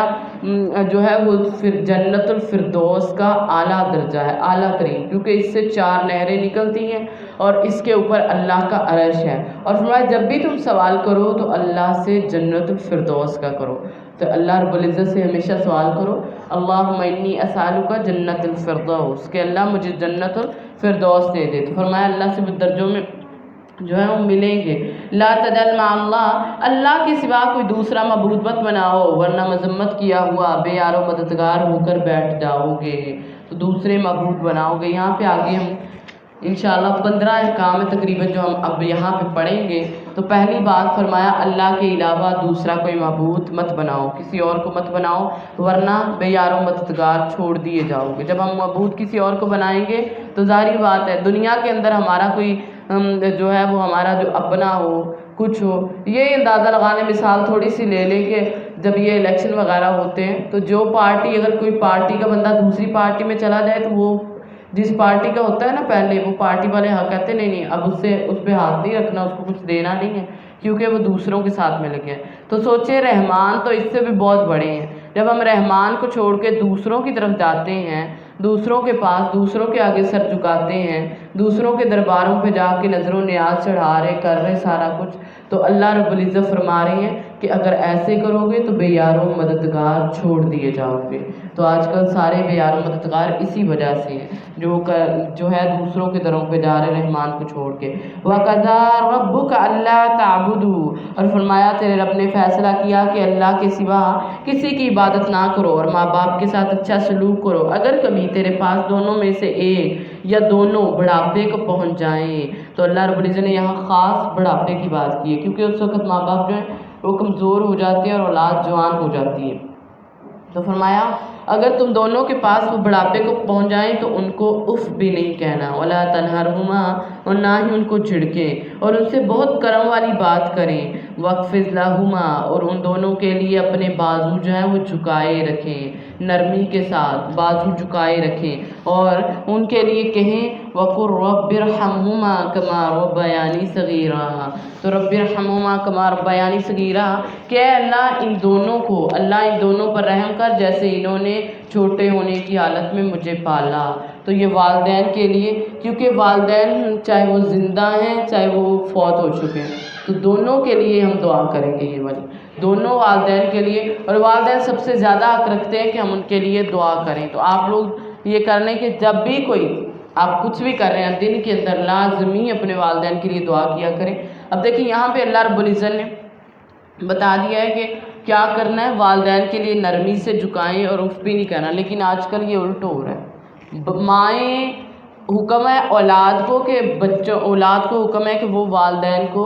ایسے نہیں کہنا، ٹھیک ہے، لیکن وہ الٹ رہا ہے. کیا ہو رہا ہے، مائیں بچوں کو نہیں کہہ رہی، ماں نہ بچی کو اف کہہ رہی ہے نہ اس کو جھڑک رہی ہے نرمی کے ساتھ. الٹ چل رہا ہے سارا کچھ، جس کی وجہ سے یہ جو اتنے فسادات اتنا کچھ ہو رہا ہے یہ الٹ ہو رہا ہے. اللہ کے نبی صلی اللہ علیہ وسلم نے فرمایا تھا اس شخص کی ناک خاک آلود ہو. 3 دفعہ اللہ کے نبی نے یہ فرمایا. پوچھا گیا اللہ کے نبی کس کی؟ فرمایا جس نے اپنے والدین میں سے کسی ایک کو بوڑھا پایا اور پھر ان کی خدمت نہیں کی. تو خاص طور پر بڑھاپے میں والدین کی خدمت جو ہے وہ جنت میں لے جانے والی ہے. تو اس لیے والدین کا دوسری طرف فرما دیا کہ والدین کا نافرمان جنت میں داخل نہیں ہوگا. اللہ کے نبی صلی اللہ علیہ وسلم نے فرمایا تھا 3 آدمی ہیں جو جنت میں نہ جائیں گے اور نہ قیامت کے دن اللہ ان کی طرف دیکھے گا. تو جس کی طرف رحمان نے دیکھا نہیں اس پہ رحم پھر کیسے ہوگا؟ فرمایا نہ اللہ قیامت کے دن اس کو دیکھے گا. پوچھا اللہ کے نبی صلی اللہ علیہ وسلم کون تھے؟ نمبر 1 پہلے نمبر پہ فرمایا تھا جو والدین کا نافرمان، وہ نمبر 2 مردوں کی مشابہت اختیار کرنے والی عورتیں، وہ عورتیں جو مردوں کی مشابہت اختیار کرتی ہیں، یعنی کپڑے ویسے جیسے مرد پہنتے ہیں ویسے پہننے شروع کر دینے، سٹائل وہ بنا لینا جو مردوں کا ہے، جو طریقہ کار مردوں کا وہ طریقہ کار یہ اپنانا. تو فرمایا وہ نہ جنت میں جائیں گی اور نہ ہی قیامت کے دن اللہ ان کی طرف دیکھے گا. اور نمبر 3 فرمایا دیوس آدمی. دیوس وہ مرد ہوتا ہے جس کے اندر کوئی غیرت نہیں ہوتی، یعنی اس کی بیٹی بہن بیوی ماں اس کے ساتھ چل رہی ہوتی ہے اور اس نے جو ہے وہ کچھ بھی نہیں پہنا ہوا تو وہ یعنی نہ کوئی نقاب ہے، فیشن کے ساتھ اس کے جا رہی ہے، حرام کاریاں کر رہی ہے اور اس کے اندر غیرت نہیں ہوتی کہ وہ اس کو کہہ دے کہ یہ نہ کرو، ٹھیک ہے، وہ انسان دیوس ہے. تو دیوس کے لیے بھی جنت میں وہ بھی نہیں جائے گا. تو اس لیے غیرت مند اپنے مردوں کو بنائیں تاکہ وہ ہر معاملے میں غیرت کریں، ٹھیک ہے، کہ وہ دیکھیں کوئی بھی بے حیائی کی بات اتنا ہونا چاہیے. بچوں کے اندر غیرت لائیں تاکہ ہمارے بچے جو ہیں، کیونکہ کل یہ بچے یہی ان کی یعنی چھوٹوں سے ہی ان کے اندر یہ غیرت کا سبق دینا چاہیے. یہ چیزیں نہیں دیکھنی تاکہ جب بہنیں بڑی ہوں آگے جا کے بھی ان کے اندر یہ غیرت جو ہے ویسی ہی جاگتی رہے. آگے فرمایا ربکم اعلم بما فی نفوسکم، اور تمہارا رب زیادہ جانتے ہیں جو تمہارے دلوں میں ہے. اگر تم نیک ہوگے تو یقیناً بار بار رجوع کرو گے. تو اللہ رب العزت زیادہ جانتے ہیں جو تم کر رہے ہو. فرمایا اگر تم نیک ہو تو بار بار جو ہے وہ رجوع کرو گے رحمان کی طرف، اور اللہ رب العزت بے شک اللہ رب العزت کو ہمیشہ سے بے حد بخشنے والا پاؤ گے. تو وہ رحمان جو ہے وہ بخشنے والا ہے، اس لیے بار بار رجوع کرو اللہ رب العزت کی طرف. تو یہاں پہ اجتماعی طور پہ جو ہے وہ سب کے ساتھ اچھا سلوک والدین کی بات کرنے کا حکم ہے. وآتی ذی القربیٰ، اور قرابت والوں کے ساتھ اچھا سلوک کرو، ان کو حق دو، مسکینوں کو اور مسافروں کو، اور مت فرمایا بے جا خرچ نہیں کرنا. ولا تبذر تبذیرا، فرمایا کہ بے جا فضول خرچی نہیں کرنی. ان المبذرین کانوا اخوان الشیاطین، کہ بے شک جو ہے جو بے جا خرچ کرنے والے فضول خرچی کرنے والے وہ ہمیشہ سے شیطانوں کے بھائی ہیں، اور شیطان ہمیشہ سے اپنے رب کا بہت ناشکرا رہا ہے. تو یہ خاص طور پر کہہ دیا گیا کہ فضول خرچی نہیں کرنی. فضول خرچی جو ہے وہ کسی بھی صورت میں کچھ بھی. فرمایا کیونکہ جب ہمارے پاس مال آتا ہے نا زیادہ تو ہم کیا سمجھتے ہیں، ہم کہتے ہیں خرچ کرو، آیا اللہ نے دیا تو بس اس کو خرچ کرو. خرچ کرنا ہے وہ بھی اعتدال کے ساتھ. یعنی آپ لوگ بعض اوقات اپنے گھر کو سجانے میں اتنا کچھ خرچ کر دیتے ہو حالانکہ اس کی ضرورت نہیں تھی. بعض اوقات کپڑے ٹھیک ہے صاف ستھرے پہننے کا، اچھے پہننے کا حکم ہے، لیکن اچھے پہنو، لیکن اس کا مطلب یہ نہیں کہ اس پہ اتنی فضول خرچی کرو کہ پھر اللہ رب العزت ہی ناراض ہو جائے. تو اس لیے فرمایا کہ یہ کام نہیں کرنے کی خواہشات کی وجہ سے آپ لوگ جو ہے فضول خرچی کرنے لگ جائیں. یعنی جہاں پہ خرچ نہیں کرنا وہاں پہ آپ بے جا خرچ کر رہے ہیں، ناحق خرچ کر رہے ہیں. تو اس سے اللہ رب العزت نے منع فرمایا، اور فرمایا شیطان جو ہے جو فضول خرچ ہے وہ شیطان کا بھائی ہے. تو اب خود اندازہ لگا لیں کہ ہم نے شیطان کے بھائی بننا ہے یا نہیں بننا. تو اس لیے کبھی بھی فضول خرچی نہیں کرنی. مالوں میں کوئی بھی کام ہے اس میں فضول خرچی نہیں کرنی. اللہ کے رسول صلی اللہ علیہ وسلم نے فرمایا تھا کہ 3 باتیں اللہ رب العزت نے اللہ کو نہیں پسند، اور ان میں ایک ادھر ادھر کی بحث کرنا، باتیں کرنا، دوسرا مال کو ضائع کرنا. یعنی ایویں ہی خرچ کرتے رہنا، کوئی چیز لینی نہ لینی. پیچھے بھی ہم یہ بات کر کے آئے تھے کہ بازار جا رہے ہیں اور کوئی دیکھ رہا ہے تو اس کو دکھانے کے لیے ہم بعد کا شاپنگ کر رہے ہوتے ہیں کہ اچھا میں اس کو دکھاؤں، میرے پاس پیسہ بڑا ہے، میں اتنا کچھ خرید رہی ہوں. تو وہ آپ دکھانے کے لیے کر رہے ہیں اور وہ بعد میں 1 دفعہ 2 دفعہ پہنا اور بس وہ ردی گیا. لیکن آپ کر رہے ہوتے ہیں وہ اصل میں فضول خرچی ہے. اور فرمایا زیادہ سوال بھی زیادہ نہ کریں. وَإِمَّا تُعْرِضَنَّ، اور اگر کبھی تو ان سے بے توجہی کر ہی لے اپنے رب کی کسی رحمت کی تلاش کی وجہ سے، تو جس کی تو امید رکھتا ہے ان سے وہ بات کہ جس میں آسانی ہے. یعنی یہاں پہ وہ بات ہو رہی ہے کہ بعض اوقات کچھ ایسے لوگ ہوتے ہیں، رشتہ دار بھی ہو سکتے ہیں، دور کے لوگ بھی ہو سکتے ہیں، کچھ ایسے لوگ وہ جب دیکھتے ہیں کہ مال ان کے پاس بہت زیادہ ہے اور حالانکہ وہ جانتے نہیں ہیں کہ ان کی بھی کوئی ضرورت ہوگی، وہ آپ کو دیتے ہیں ٹھیک ہے، لیکن اب وہ جب دیکھتے ہیں کہ مال زیادہ ہے تو وہ بے جا سوال کرنا شروع کر دیتے ہیں. وہ کہتے ہیں کہ مجھے اور چاہیے تھا، مجھے اور چاہیے دو، کیونکہ وہ دے رہا ہے تو اس کو اور جو ہے وہ اس سے سوال کرنا شروع کر دیتا ہے. جب اور مانگنا شروع کر دیتا ہے تو اللہ رب العزت نے اس کو طریقہ سمجھا دیا انسان کو کہ جب ایسا کوئی انسان ہو نا تو اس کو جھڑکنے کی بجائے نرمی کے ساتھ اچھے طریقے سے جو ہے وہ اس کو بتا دو کہ نہیں ایسے مانگنا صحیح نہیں ہے، جتنا آپ کو دے دیا گیا بس کافی ہے. وَلَا تَجْعَلْ يَدَكَ، اور فرمایا اپنا جو ہاتھ ہے نا اپنی گردن سے بندھا ہوا نہ رکھ اور نہ اسے کھول دے، پورا کھول دینا، ورنہ ملامت کیا ہوا تھکا ہو کر رہ جائے گا. یعنی نہ تو بخیل بننا ہے اتنا کہ کنجوس بن جائیں، بخیل بن جائیں، اس کو بالکل اپنے گردن سے لگا کے ہر چیز کو سنبھال کے رکھیں، کچھ اللہ کے راستے میں نہ دیں. تو مسلمانوں کا مزاج ایسا نہیں ہونا چاہیے، بلکہ مومن کا مزاج یہ ہے کہ وہ دینے والا ہوتا ہے. اور فرمایا نہ اتنا ہی دینا ہے کہ پیچھے جو ہے وہ آپ کو پھر ملامت ہو. یعنی آپ سارا کچھ کہہ دیں، میں نے اپنی پراپرٹی، میں نے اپنا گھر بار، میں نے اپنا سارا کچھ جو ہے جتنی چیزیں وہ ساری میں نے اللہ کے نام پہ لکھ دی. اب اللہ کے نام پہ لکھی اور خود دوسروں کے پھر محتاج ہے کہ مجھے کچھ کھانے کے لیے کوئی دے دے، میں کسی کے در پہ پڑا ہوں، کچھ چاہیے. تو اس لیے اسلام جو ہے وہ تلقین کرتا ہے کہ اعتدال کے ساتھ سارا کچھ یہ کرنا ہے، بیانہ روی کے ساتھ. ان اللہ یبسط الرزق، بے شک اللہ تعالیٰ رزق فراخ بھی کرتا ہے جس کے لیے چاہتا ہے اور تنگ بھی. بے شک وہ ہمیشہ سے اپنے بندوں کی پوری خبر رکھنے والا ہے، خوب دیکھنے والا ہے اللہ رب العزت. تو اللہ رب العزت ہر ایک کو رزق دیتا ہے، ہر ایک کو دینے والا ہے. تو اس میں ہمارے لیے بھی پیغام ہے کہ اگر کسی کے پاس رزق نہیں ہے تو وہ یہ نہ کہ اللہ کے ہاں اس کا کوئی مقام نہیں ہے، بلکہ یہ رزق کی کمی اور کشادگی اللہ کی طرف ہوتی ہے. تو اس لیے اسے ہر حال میں رجوع کرنا چاہیے. وَلَا تَقْتُلُوا أَوْلَادَكُمْ، اور اپنی اولاد کو مت قتل کرو مفلسی کے ڈر سے، غریبی کے ڈر سے. ہم ان کو بھی رزق دیتے ہیں اور تم کو بھی. إِنَّ قَتْلَهُمْ كَانَ خِطْئًا كَبِيرًا، بے شک ان کا قتل بہت بڑا گناہ ہے. تو قتل، کیونکہ جاہلیت کے لوگ تو پیدا ہونے کے بعد قتل کرتے تھے، پر آج کل تو ٹیکنالوجی آ گئی ہے، سارا کچھ آ گیا، حالات ایسے آ گئے ہیں کہ پیدا ہونے سے پہلے ہی قتل کر رہے ہوتے ہیں. استغفر اللہ. اور فرمایا کیونکہ بعض اوقات جو ہے اکثر علاقوں میں یہ ہوتا ہے کہ پہلے ہی پتہ کر لیتے ہیں پریگنیسی، وہ الٹراساؤنڈ کروانا، پتہ چلا نہیں بیٹی ہے تو وہ کہتے ہیں بیٹی نہیں چاہیے، اس کو بس کرواؤ ریموو، بس یہ بیٹی نہیں چاہیے. استغفر اللہ. اس وجہ سے کر رہے ہوتے ہیں. اور بعض اوقات جو ہے وہ کہتے ہیں کیا کریں، میرے پاس اتنا نہیں ہے کہ میں اس بچے کا بھی خرچہ اٹھا سکوں گی، تو میرے پاس اتنا نہیں ہے، میرا بجٹ بہت آؤٹ ہو جائے گا اگر میں نے اس بچے کو دنیا میں لے آئی. تو آپ جس بچے کو لا رہے ہیں وہ اپنا رزق جو ہے وہ لے کے آئے گا، ٹھیک ہے. وہ آپ کی وجہ سے نہیں ہے، کیونکہ رزق کا ذمہ اللہ کے ذمہ ہے۔ تو وہ جب ایسی وجہ سے وہ بچے کو قتل کرے گا تو یہ کبیرہ گناہ ہے، اس کو کہا گیا ہے کہ یہ کبیرہ گناہ، اس لیے خاص کر مائیں ساری بیٹھی ہیں تو اس چیز سے یعنی نہیں کرو، یہ ایسا بچہ نہیں، اب جو چلا ہوا ہے کہ بچے 2 ہی اچھے ہیں، نہیں ہونا چاہیے، تو نہیں، اللہ معاف فرمائے اس سے۔ اگر اللہ نے کسی جان کا دنیا میں آنا لکھا ہے تو آپ کو یہ حق نہیں ہے کہ آپ کے ہم اس کے شریک بنتے ہوئے میں اس کو دنیا میں آنے نہیں دوں۔ وہ تو فرعونیوں والا حال ہو گیا نا، فرعون نے کہا تھا میں نے موسیٰ کو آنے ہی نہیں دینا، تو ہم بھی اصل میں ویسے ہی کچھ کر رہے ہوتے ہیں کہ اللہ چاہتے ہیں میں نے اس جان کو پیدا کرنا ہے، لیکن ہم اس کو ریموو کروا کے کہہ رہے ہوتے ہیں کہ نہیں، میں نہیں چاہتی یہ بچہ دنیا میں آئے۔ تو آج سے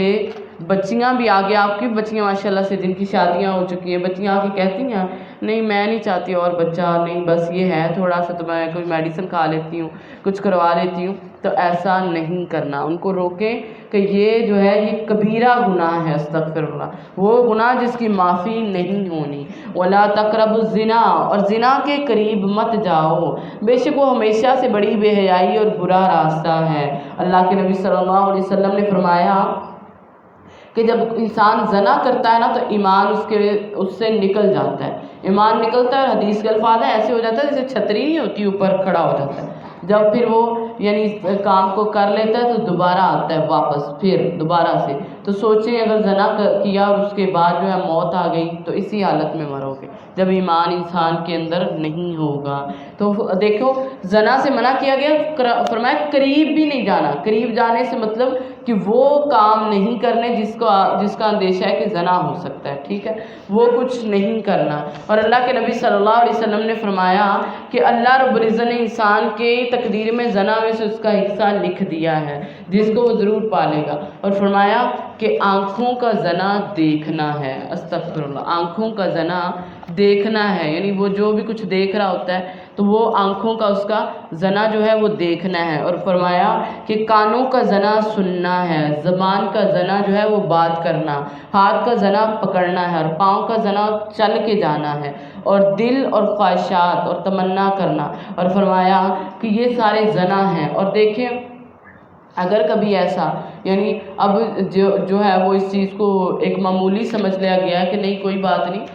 موسیقی سن رہے ہوتے ہیں دل کے سکون کے لیے، استغفر اللہ، بڑا کچھ دیکھ رہے ہوتے ہیں، فحاشی، بے حیائی، تو اس چیزوں سے جب دیکھ رہے ہیں تو سمجھے ہماری آنکھیں جو ہیں وہ زنا کر رہی ہیں، استغفر اللہ، غیر مرد کو دیکھ رہی ہیں، کوئی بھی بدکاری کی چیز دیکھ رہی ہیں، کوئی بھی فحش تصویر بھی دیکھ رہے ہیں نا، تو تب بھی وہ ہے کہ آپ جو ہے وہ زنا کر رہے ہیں، استغفر اللہ، آپ سن رہے ہیں تو آپ کے کان بھی وہ زنا کر رہے ہیں، استغفر اللہ۔ تو زانی کے جو جب تک کرتا ہے تب تک ایمان نکل جاتا ہے، تو یہ بات ذہن میں رکھیے گا۔ وَلَا تَقْتُلُوا النَّفْسَ الَّتِي، فرمایا اس جان کو مت قتل کرو جسے اللہ نے حرام کیا ہے مگر حق کے ساتھ، اور جو شخص قتل کر دیا جائے اس حال میں کہ مظلوم ہو تو یقیناً ہم نے اس کے ولی کے لیے پورا غلبہ رکھا ہے، بس وہ قتل میں حد سے نہ بڑھے، یقیناً وہ مدد دیا گیا ہوگا۔ وَلَا تَقْرَبُوا مَالَ الْيَتِيمِ، اور یتیم کے مال کے پاس بھی نہ جاؤ، یتیموں کے مال کے پاس بھی مت جاؤ، مگر یہ کہ تم اچھے طریقے سے جا رہے ہو یہاں تک کہ وہ جوانی کو پہنچ جائے، اور عہد کو پورا کرو، بے شک عہد کے بارے میں سوال کیا جائے گا۔ یہ سارے واقعات پیچھے گزر چکے ہیں۔ وَأَوْفُوا الْكَيْلَ، اور ماپ کو پورا کرو، جب ماپ کو اور سیدھی ترازو کے ساتھ وزن کرو، یہ بہترین ہے اور انجام کے لحاظ سے بہت زیادہ اچھا ہے، ماپ توڑ، اور فرمایا اس چیز کا پیچھا نہ کر جس کا تجھے علم نہیں ہے، بے شک کان، آنکھ اور دل، دیکھیں بار بار رحمان اس صورت کے اندر ہمیں کتنی دفعہ، تیسری بار اللہ رب العزت مختلف طریقوں سے ہمیں الرٹ کر رہے ہیں۔ فرمایا ان السمع والبصر والفؤاد کل اولئک کان عنہ مسئولا، بے شک کان، آنکھ، دل، ان میں سے ہر چیز کے بارے میں سوال ہوگا، ہر ایک سے سوال ہوگا۔ تو سوچیں، اسی لیے فرمایا تھا سنی سنائی باتیں نہ کیا کرو۔ تو کانوں سے سوال ہونے ہیں، آنکھوں سے سوال ہونے ہیں، جس چیز کے یعنی جو بھی یہ کر رہے ہیں نا، جس چیز کے پیچھے بھی پڑے ہوئے ہیں، اب آپ لوگ خود اندازہ لگا لیں نا، مجھے نہ بھی بتائیں، خود اندازہ لگائیں کہ ہمارے کان، ہماری آنکھیں، ہمارے جو دل ہیں وہ کیا کرتے ہیں، کیونکہ ہم سے زیادہ کوئی نہیں جانتا۔ ان سب سے جو ہے وہ سوال ہونا ہے قیامت کے دن۔ تو جب سوال ہوگا تو کیا خیال ہے، یہ جھوٹ بولیں گے؟ نہیں، انہوں نے تو سچ ہی بتانا ہے جو کیا ہے۔ تو اس لیے فرمایا تھا کہ یہ نہ کہو کہ میں نے دیکھا ہے فلاں کو. اکثر ہوتا ہے نا، ہم بات کر رہے ہوتے ہیں، ہم کہتے ہیں فلاں کو میں نے دیکھا تھا، حالانکہ آپ نے دیکھا نہیں ہوتا. تو یہ بھی آپ سے سوال ہونا ہے. یہ نہ کہو میں نے سنا ہے حالانکہ آپ نے سنا نہیں ہوتا. یعنی سنی سنائی بات ہم سن کے کہتے ہیں میں نے خود سنا ہے اس کو، وہ ایسے ہی کہہ رہی تھی، آپ نے اپنے کانوں سے سنا ہے. نہیں، کسی نے بتایا تھا. تو کسی نے بتایا تو یہ کانوں سے نہیں سنا، اور آپ کہہ رہی ہیں آپ نے سنا ہے، تو یہ آپ سے سوال ہوگا. آپ کے کان، آنکھ، دل سے پوچھ گچھ ہوگی. وَلَا تَمْشِ فِي الْأَرْضِ مَرَحًا، اور زمین میں فرمایا اکڑ کر مت چلو. بے شک نہ تو کبھی زمین کو پھاڑے گا اور نہ کبھی پہاڑوں کی لمبائی تک جو ہے وہ پہنچ سکے گا. کیونکہ انسان اکڑ کے کہتا ہے نا میں بڑی چیز ہوں، لیکن اس کی اکڑ کتنی کی ہے؟ کیا وہ زمین کو پھاڑ سکتا ہے؟ اللہ رب العزت خود کہہ رہے ہیں نہیں، نہ وہ جو ہے پہاڑوں کی بلندی تک پہنچ سکتا ہے. اللہ کے نبی صلی اللہ علیہ وسلم نے فرمایا کہ بنی اسرائیل میں سے ایک آدمی ایسا جوڑا پہن کے نکلا جو اسے بڑا پسند تھا، اور بالوں میں بڑی کنگھی شنگھی کی ہوئی، بڑا کچھ کیا ہو اس نے. لیکن فرمایا جب وہ نکلا تو اللہ کے نبی صلی اللہ علیہ وسلم فرماتے ہیں کہ وہ نکلا اور آقا علیہ السلام فرماتے ہیں اس کو زمین میں دنسا دیا گیا. استغفر، اور دنسایا گیا، اور قیامت تک دنستا چلا جائے گا تکبر کی وجہ سے. تو جب بھی نکلیں ڈھال ہماری نرم ہونی چاہیے، یعنی کہ تکبر کے ساتھ گردن ہماری اکڑی ہوئی اور ایسے اکڑتے ہوئے ہم نکلیں نہیں. کلو ذالک، یہ سب کام ان کا برا تیرے رب کے ہاں ہمیشہ سے ناپسندیدہ ہے، اور یہ اس میں سے ہیں جو تیرے رب نے حکمت میں سے تیری طرف وحی کی. اور اللہ کے ساتھ کوئی دوسرا معبود مت بنا، بس تو ملامت کیا ہوا دھتکارا ہوا جہنم میں ڈال دیا جائے گا. تو جو بھی ایسا کرے گا دھتکارا ہوا جہنم میں ڈالے گا. پھر کیا تمہارے رب نے تمہیں بیٹوں کے ساتھ چن لیا اور خود فرشتوں میں سے بیٹیاں بنا لی؟ وہ کہتے تھے نا مشرکین مکہ تو فرشتے تو اللہ کی بیٹیاں، استغفر اللہ، نعوذ باللہ. تو اللہ رب العزت فرما رہے کیا تمہارے رب نے تمہارے لیے بیٹوں کو چنا اور فرشتوں کو جو ہے وہ بیٹیاں بنا لی اپنی؟ انکم، بے شک تم یقیناً ایک بہت بڑی بات کہہ رہے ہو جو کچھ بھی. اس لیے کبھی کبھی انسان جو ہے وہ اپنی زبان سے ایسی ایسی باتیں کہہ دیتا ہے، معمولی ہوتی ہیں لیکن ہوتی وہ بہت بڑی ہیں. تو اس لیے اس سے بچا کریں کہ زبان سے کوئی ایسی بات جو ہے وہ ہمارے منہ سے نکلے کچھ بھی. وَلَقَدْ صَرَفْنَا فِي هَذَا الْقُرْآنِ، اور بے شک یقیناً ہم نے اس قرآن کو پھیر کر بیان کیا تاکہ وہ نصیحت حاصل کرے اور وہ انہیں نفرت کے سوا کچھ زیادہ نہیں کرتے. کل کہہ دیجئے لو کان معہ آلہہ، اگر اس کے ساتھ کچھ اور معبود ہوتے، جیسے کہ یہ کہتے ہیں، تو اس وقت وہ عرش والے کی طرف کوئی راستہ ضرور ڈھونڈتے. پاک ہے وہ اور بہت بلند اس سے جو وہ کہتے ہیں. تو اللہ رب العزت اس چیز سے پاک اور بالا تر ہے جو یہ باتیں کرتے ہیں، ہر چیز سے اللہ رب العزت پاک ہے. اور فرمایا اسی کے لیے زمین و آسمان جو ہے، ساتوں آسمان اور زمین اس کی تسبیح کرتے ہیں، اور ان میں جو بھی ان میں ہے ہر کوئی چیز مگر اس کی حمد بیان کرتی ہے، لیکن تم ان کی تسبیح نہیں سمجھتے. تو رحمان کہتے ہیں ہر چیز تسبیح بیان کرتی، لیکن تم جو ہو وہ ان کی تسبیح کو نہیں سمجھتے. اور فرمایا اللہ رب العزت بے شک بے حد بردبار نہایت بخشنے والا ہے. تو ہر چیز کی ایک تسبیح ہے، اور وہ اپنے پورے وجود سے یہ بتا رہی ہوتی ہے کہ اس کو بنانے والا اللہ ہے، تو اس لیے وہ اس کی حمد کر رہی ہوتی ہے، اس کی تسبیح کر رہی ہوتی ہے. تو اس لیے زیادہ تسبیح کرنی چاہیے. اللہ کے نبی صلی اللہ علیہ وسلم سے کسی نے پوچھا، صحابہ کہتے ہیں اللہ کے نبی صلی اللہ علیہ وسلم سب سے افضل کلام جو ہے اللہ کے ہاں وہ کون سا ہے؟ تو آپ نے فرمایا سب سے افضل کلام وہ ہے جو اس نے فرشتوں اور انسانوں کے لیے دونوں کے لیے منتخب کیا، دونوں کے لیے چنا ہے. اور وہ کون سا ہے؟ جو فرشتوں کے لیے سبحان اللہ و بحمدہ، اور یہ ان کی خوراک ہے فرشتوں کی. ٹھیک ہے، سبحان اللہ و بحمدہ یہ اللہ رب العزت نے ان کے لیے چنا ہے. اور کہتے جب نوح علیہ السلام کی موت کا وقت آیا نا تو انہوں نے اپنے بیٹے سے کہا کہ بیٹا سبحان اللہ و بحمدہ اس کا زیادہ کثرت کے ساتھ ذکر کیا کر، کیونکہ ہر چیز کی یہ نماز ہے اور اس کے ذریعے مخلوق کو رزق دیا جاتا ہے. تو ہم بھی اگر چاہتے ہیں رزق ہمیں ملے تو اس کی اتنی کثرت کر دیں. اور کہتے ہیں جتنا جو پڑے گا نا، جتنا زیادہ یہ پڑے گا، اگر 7 زمینوں کے نیچے بھی رزق ہوگا نا تو اللہ نکال کے اس کو دے دیں گے، یعنی جتنا یہ پڑھیں گے. تو سبحان اللہ و بحمدہ چلتے پھرتے اٹھتے بیٹھتے رزق کی تنگی آ گئی، مشکل حالات آ گئے تو یہ زیادہ سے زیادہ پڑھا کریں، کیونکہ ہر چیز اس کی تسبیح کرتی تو ہم کیوں نہ کریں. تو ہمیں بھی چاہیے زیادہ سے زیادہ چپ بیٹھنے سے بہتر اللہ کا ذکر کیا کریں. تو حضرت عبداللہ بن مسعود کہتے ہیں کہ ہم اللہ کے نبی صلی اللہ علیہ وسلم کے دور میں بیٹھے ہوئے اور کھانا کھاتے وقت، یعنی جب کھانا کھا رہے ہوتے تھے نا، کھانا کھاتے وقت ہم تسبیح کی آواز سنتے تھے اور آپ صلی اللہ علیہ وسلم ہمیں سنواتے تھے کہ یہ دیکھو. اور ایسے ہی ایک موقع پہ آپ نے اپنی مٹھی میں کینکریاں لا کے صحابہ کو دکھائی اور فرمایا یہ دیکھو ان کی آواز سنو، یہ اللہ کی تسبیح کر رہی ہیں. تو ہر چیز اللہ کی تسبیح کرتی ہے. وَإِذَا قَرَأْتَ الْقُرْآنَ، اور جب فرمایا جب تو قرآن پڑھتا ہے تو ہم تیرے درمیان اور ان لوگوں کے درمیان جو آخرت پر ایمان نہیں رکھتے ایک پوشیدہ پردہ بنا دیتے ہیں. تو جو یعنی پوشیدہ پردے سے مراد ہے کہ قرآن کے احکامات وہ سمجھتے نہیں، ان کو حکمت ہی نہیں ہوتی، وہ کچھ سننے کے باوجود سنتے نہیں ہیں. تو یہ رحمان کر دیتے ہیں جب وہ قرآن آقا علیہ السلام قرآن پڑھتے تھے. مشرکین مکہ اس لیے اس پر جو ہے وہ ایمان نہیں لائے. وَجَعَلْنَا عَلَىٰ قُلُوبِهِمْ، اور ہم نے ان کے دلوں پر کئی پردے کر دیے، یعنی ایک دو پردہ نہیں کئی پردے، یہ کہ وہ اسے سمجھے. اور ان کے کانوں میں بوجھ، اور جب تو قرآن میں اپنے رب کا اکیلے اسی کا ذکر کرتے ہیں تو وہ پیٹھ پھیر جاتے ہیں اور بڑے ناشکری کے ساتھ جو ہے نفرت کے ساتھ پیٹھ پھیرتے ہیں. جب بھی رحمان کا ذکر کیا جاتا ہے تو پیٹھ پھیرتے ہوئے چلے جاتے. تو حالات کیسے بھی ہوں، کوئی بھی بات ہو، جب اللہ کا ذکر ہو رہا ہو، یہ بات ذہن میں رکھیں کہ کوئی بھی مشکل حالات آ گئے ہیں یا کوئی بھی حالات ہیں، کوئی بھی معاملات ہیں، کیسی بھی حالت میں آپ بیٹھیں، اگر اللہ کا ذکر ہو رہا ہے تو اس کو کان لگا کے سنا کریں. ٹھیک ہے؟ تو یہاں پہ کوئی ایسا تو نہیں بیٹھا جس کا ذکر اب کیا گیا ہے کہ وہ قرآن کو بوجھ سمجھ کے سن رہے. تو کوئی بوجھ سمجھ کے تو نہیں سن رہا. استغفر اللہ، اللہ معاف فرمائے. ایسا اللہ ہم سب کو اس سے بچا کے رکھے. قرآن کو سنیں دل جمی سے، خوشی کے ساتھ، کیونکہ خوشی سے سنیں گے رحمان کا کلام. اب آپ خود ہی سوچا کریں کہ ہم کسی سے بات کر رہے ہوتے ہیں تو وہ بات ہماری توجہ سے نہ سن رہی ہو، بے دلی سے ادھر ادھر اس کا دھیان ہے اور کچھ اور سوچ رہی ہے، اور ہم اس کو ہلا کے بھی کہتے ہیں میں آپ سے بات کر رہی ہوں، تو ہمیں کتنا برا لگتا ہے کہ نہیں؟ مجھے لگتا ہے نہیں لگتا آپ کو. ایک دن کوئی بات نہ سنیں تو ہمیں برا لگنے لگ جاتا ہے. تو جب رحمان کی بات ہم صحیح سے نہیں سنیں گے تو اس کو نہیں برا لگے کہ کیونکہ قرآن جو ہے وہ کلام رحمان ہے، رحمان کی بات ہے. تو اس لیے رحمان کی بات بھی ہم نے غور سے سننی ہے. جتنے غور سے چاہتے ہیں نا کہ رحمان کل قیامت کے دن ہماری بات سنیں، اتنے غور سے ہم اس کی کلام کو سنا کریں. نحن اعلم، اور ہم فرمایا اس نیت کو زیادہ جاننے والے جس کے ساتھ وہ اسے غور سے سنتے ہیں، جب وہ تیری طرف کان لگاتے ہیں اور جب وہ سرگوشیاں کرتے ہیں، جب وہ ظالم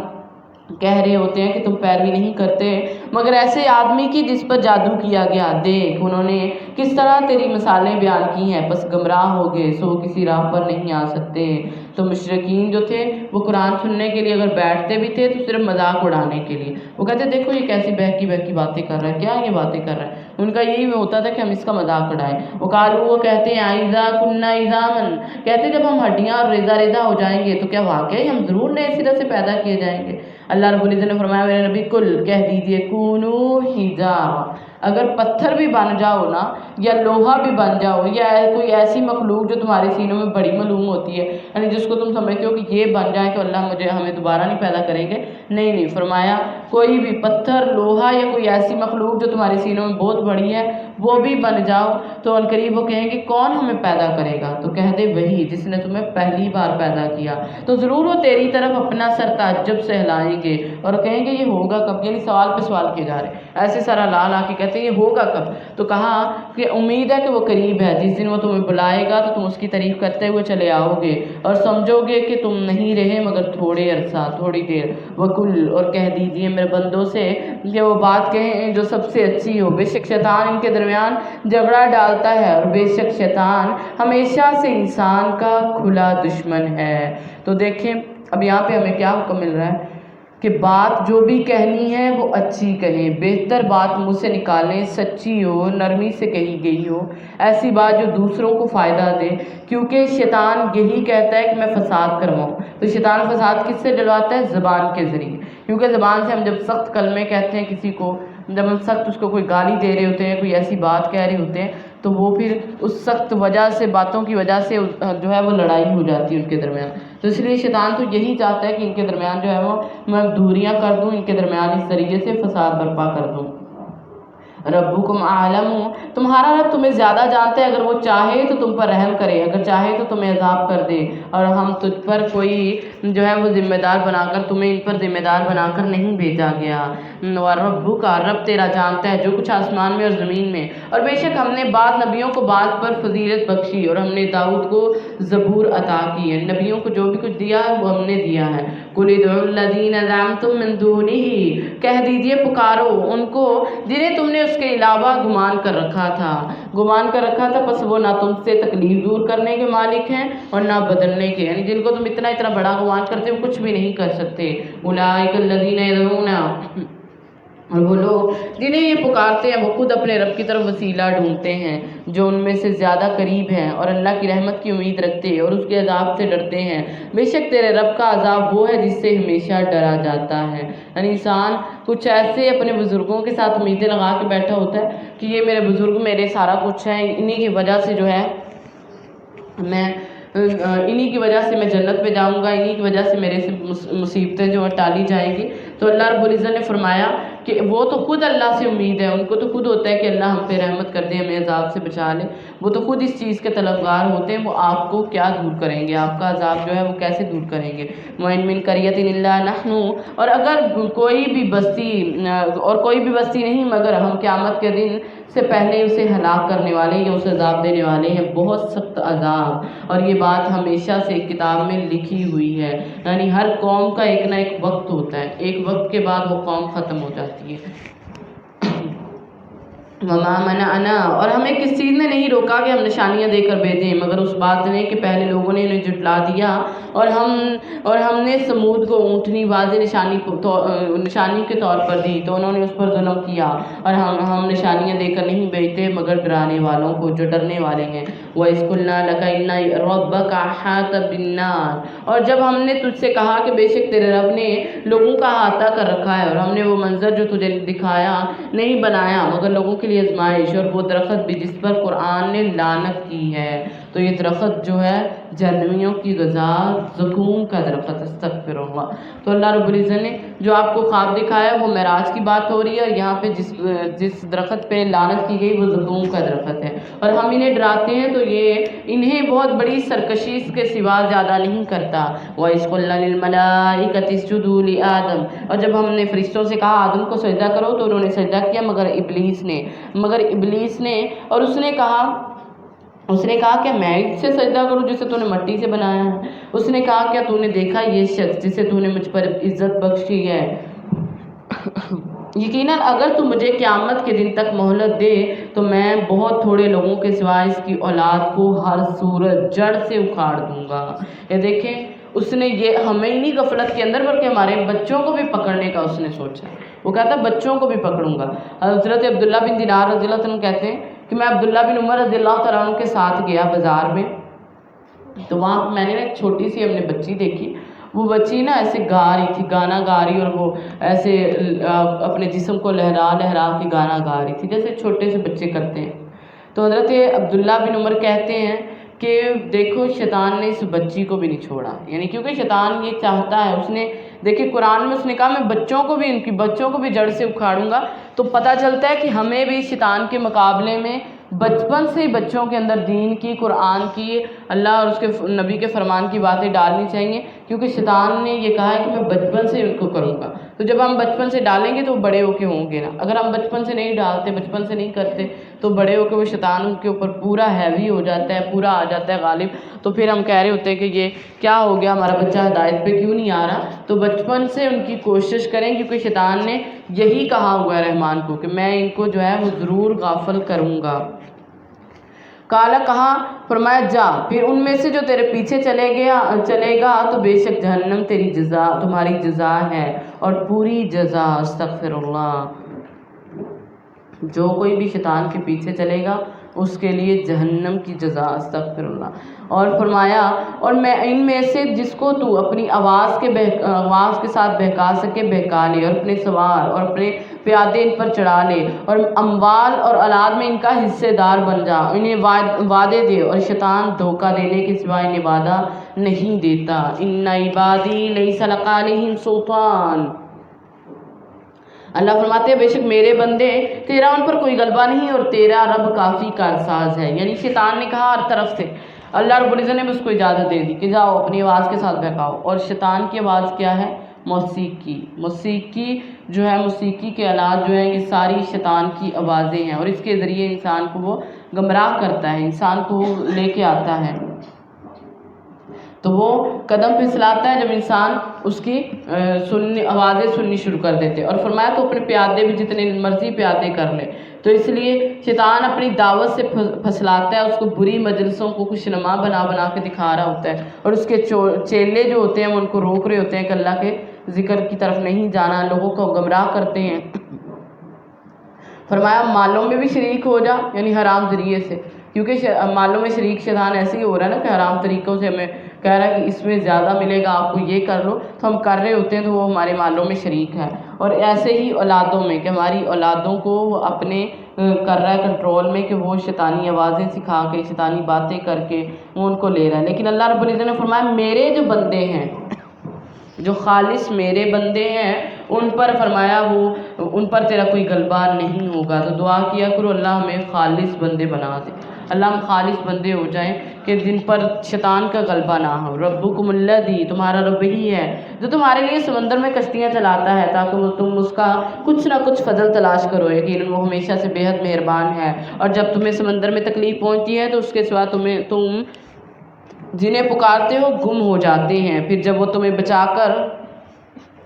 خشکی کی طرف لے آتا ہے تو تم منہ پھیر لیتے ہو، اور انسان ہمیشہ سے بہت ناشکرا ہے. اور کیا تم بے خوف ہو گئے ہو کہ وہ تمہیں خشکی کے کنارے سے دلسا دے، یا تم پر کوئی پتھراؤ کرنے والی آندھی بھیج دے، پھر تم اپنے لیے کوئی کارساز نہیں پاؤ گے. تم یا تم بے خوف ہو گئے ہو کہ وہ تمہیں دوسری بار اس میں پھر لے آئے، پھر تم پر توڑ دینے والی آندھی بھیج دے، بس تمہیں غرق کر دے اس وجہ سے جو تم نے کفر کیا، پھر تم اپنے لیے ہمارے خلاف اس کے بارے میں کوئی پیچھے کرنے والے نہیں پاؤ گے.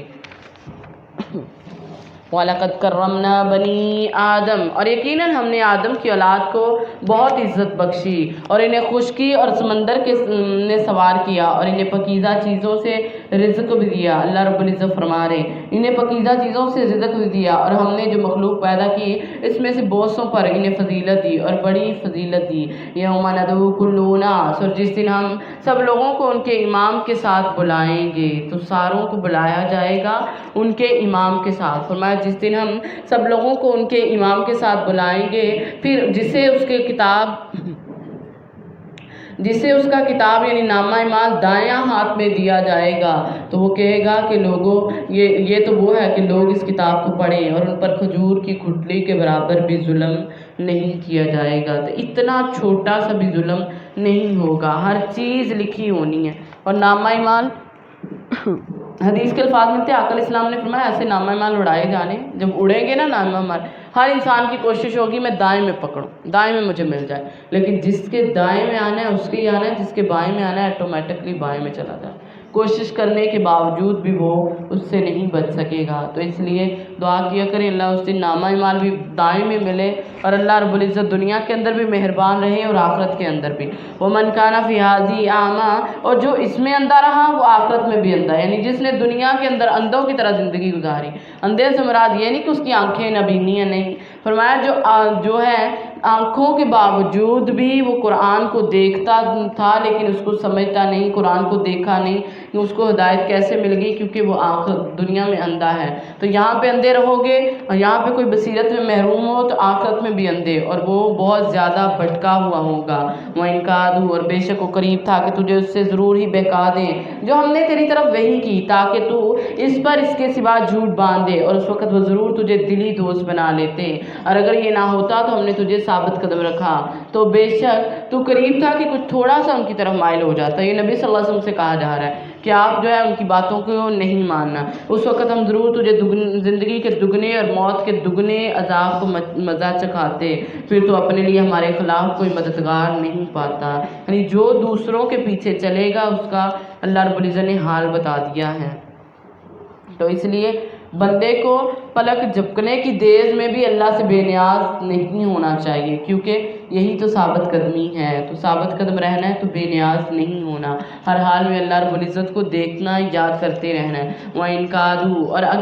اور بے شک وہ قریب تھا کہ تجھے ضرور ہی اس سرزمین سے پھسلا دے تاکہ تجھے اس سے نکال دیں، اور اس وقت وہ تیرے بعد نہیں ٹھہریں گے مگر کم ہی ان کے طریقے کی معنی جنہیں ہم نے تجھ سے پہلے اپنے رسول میں سے بھیجا، تو ہمارے طریقے میں کوئی تبدیلی نہیں پائے گا، رحمان کے طریقے میں۔ اقیم الصلاۃ، نماز قائم کرو، لدلوک الشمس الی غسق اللیل، سورج ڈلنے سے رات کے اندھیرے تک نماز کو قائم کرو، اور قرآن فجر کا، بے شک قرآن فجر کا جو ہے یہ حاضر ہونے کا وقت ہوتا ہے، تو قرآن فجر کا گواہی ہو جائے گا، حاضر ہونے کے وقت ہوتا ہے، تو اس لیے فرمایا نماز پڑھو، اور فجر کا قرآن خاص کر فجر کے وقت، اسی لیے فجر کی نماز میں لمبی قرات کی جاتی ہے، تو لمبی قرات کریں، ویسے پڑھ لیں اگر کوئی قرات نہیں کر سکتا، کیونکہ فجر کے وقت فرشتوں کی حاضری کا وقت ہوتا ہے۔ اللہ کے نبی صلی اللہ علیہ وسلم نے فرمایا رات کے فرشتے اور دن کے فرشتے جو ہے نا وہ فجر کی نماز میں اکٹھے ہوتے ہیں، تو حضرت ابو ہریرہ رضی اللہ عنہ سے کہا کہ اگر تم چاہو تو یہ آیت پڑھ لیا کرو، یعنی اس آیت کو پڑھ کر بتایا کہ جو ہے وہ فجر کے وقت سارے اکٹھے ہوتے ہیں، اس لیے فجر کے وقت زیادہ قرآن پڑھو، تو زیادہ جو ہے وہ قرآن ہم نے اب فجر کے وقت، اب تو یہ ہوتا ہے کہ فجر پڑھ کے سو جاتے ہیں، کوشش کیا کریں قرآن پڑھ کے سوئیں۔ وَمِنَ اللَّيْلِ، اور رات کے کچھ حصے میں پھر اس کے بعد بیدار ہے، اس حال میں کہ تیرے لیے زائد ہے، قریب ہے کہ تیرا رب تجھے مقام محمود عطا کرے۔ سبحان اللہ۔ رات کا حصہ مراد تہجد کی نماز، فرمایا فرض نماز کے بعد پوچھا گیا کہ فرض نماز کے بعد کون سی نماز اللہ رب العزت کو پسند ہے، تو آپ نے فرمایا فرض نماز کے بعد اللہ کو رات کی نماز یعنی تہجد کی نماز بہت پسند ہے، اللہ رب العزت کو تہجد کی نماز بڑی پسند ہے، اور دیکھیں نبی صلی اللہ علیہ وسلم کو کہا جا رہا ہے کہ آپ نماز پڑھیں، اور فرمایا کہ اللہ رب العزت آپ کو مقام محمود دیں گے، تو دیکھیں نبی کو مقام محمود ملنا ہے نماز تہجد کی وجہ سے، تو ہم اگر تہجد پڑھیں تو ہمیں بھی اللہ رب العزت جو ہے وہ عطا کریں گے۔ تو ان دنوں کے اندر تو الحمدللہ، کیونکہ تہجد کی نماز کو اللہ نے تراویح کا درجہ دے دیا ہے،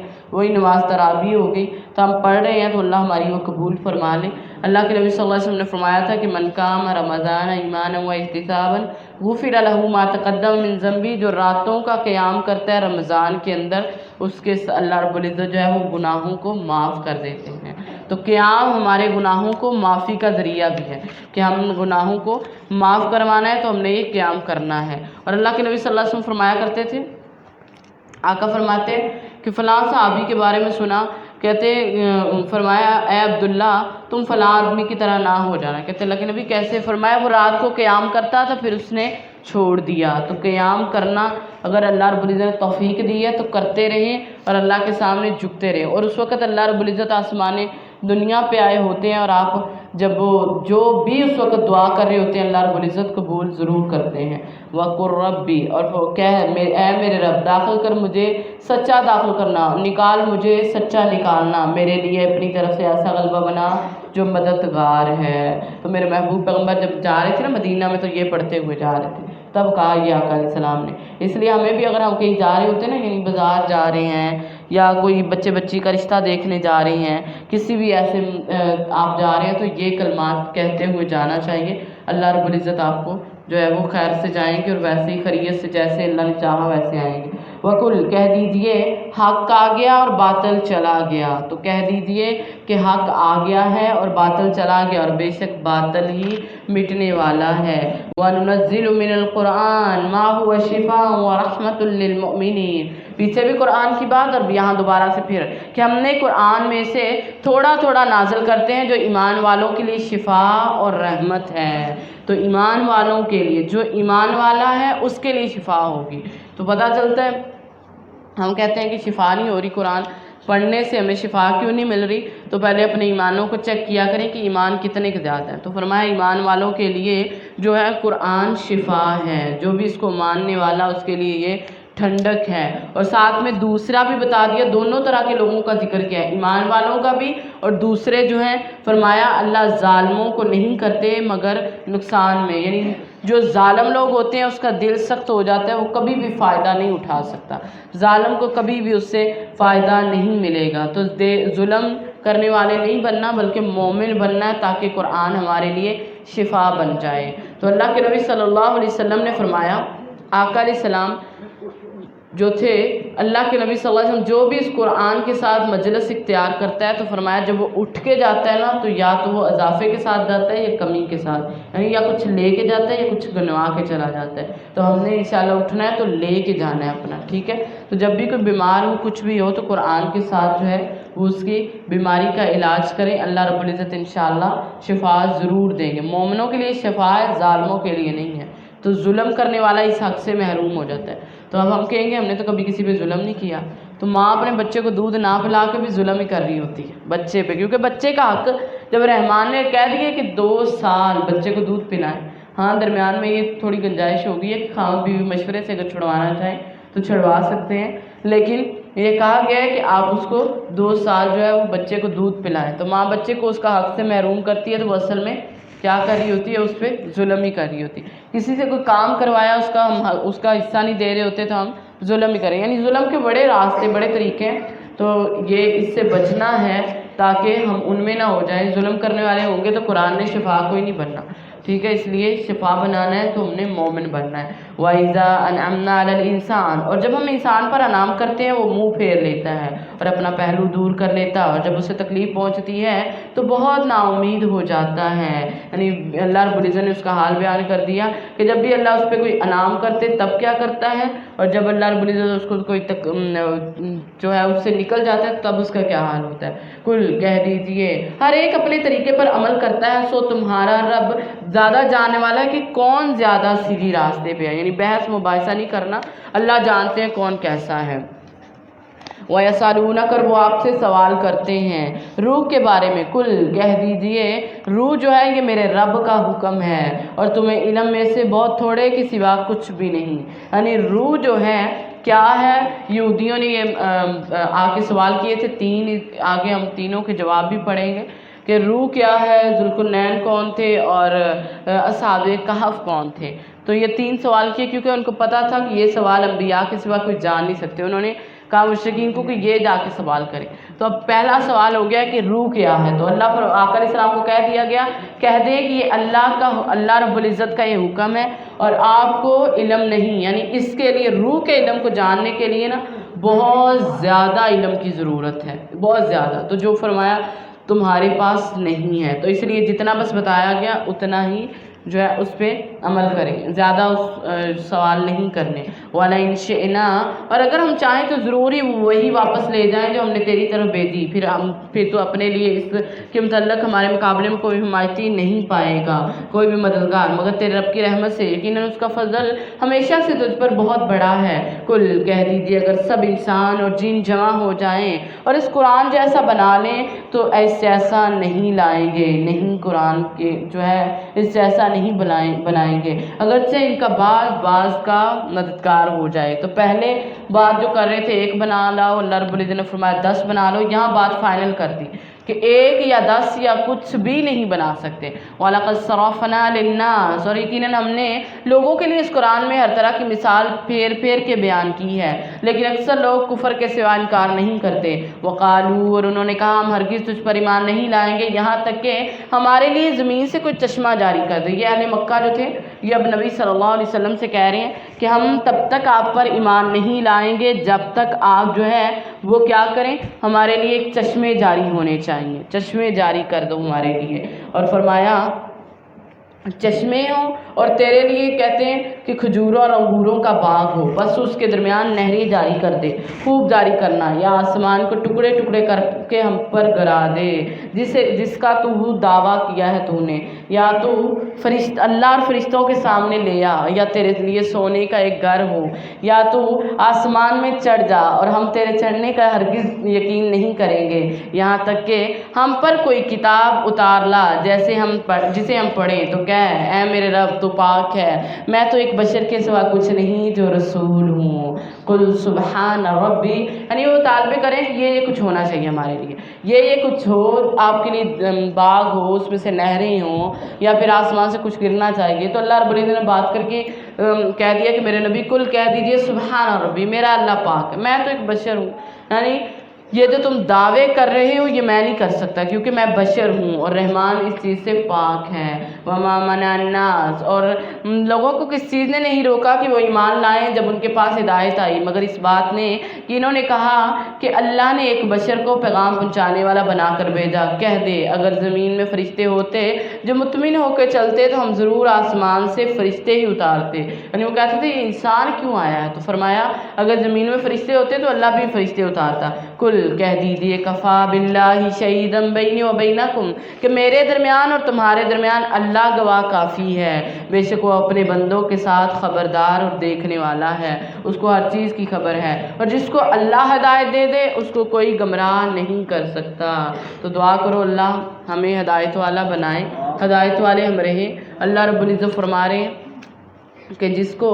اللہ ہدایت دے دے، اللہ فرماتے ہیں فَهُوَ الْمُهْتَدِي، وہی بندہ ہدایت پانے والا، اور جس کو وہ گمراہ کر دے تو ان کے لیے اس کے سوا ہرگز کوئی مدد کرنے والا نہیں پائے گا۔ قیامت کے دن ہم انہیں ان کے چہروں کے بل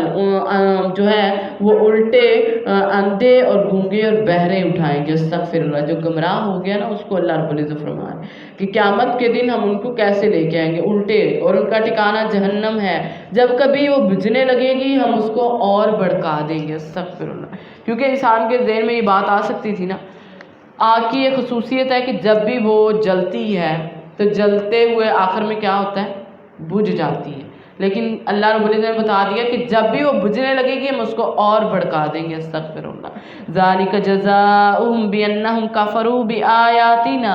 یہ ان کی جزا ہے جنہوں نے ہماری آیتوں کا انکار کیا، ہماری آیتوں سے کفر کیا، تو جو اللہ کی آیتوں سے کفر کرے گا اس کا یہی انجام ہے۔ وقالو، اور کہا کیا جب ہم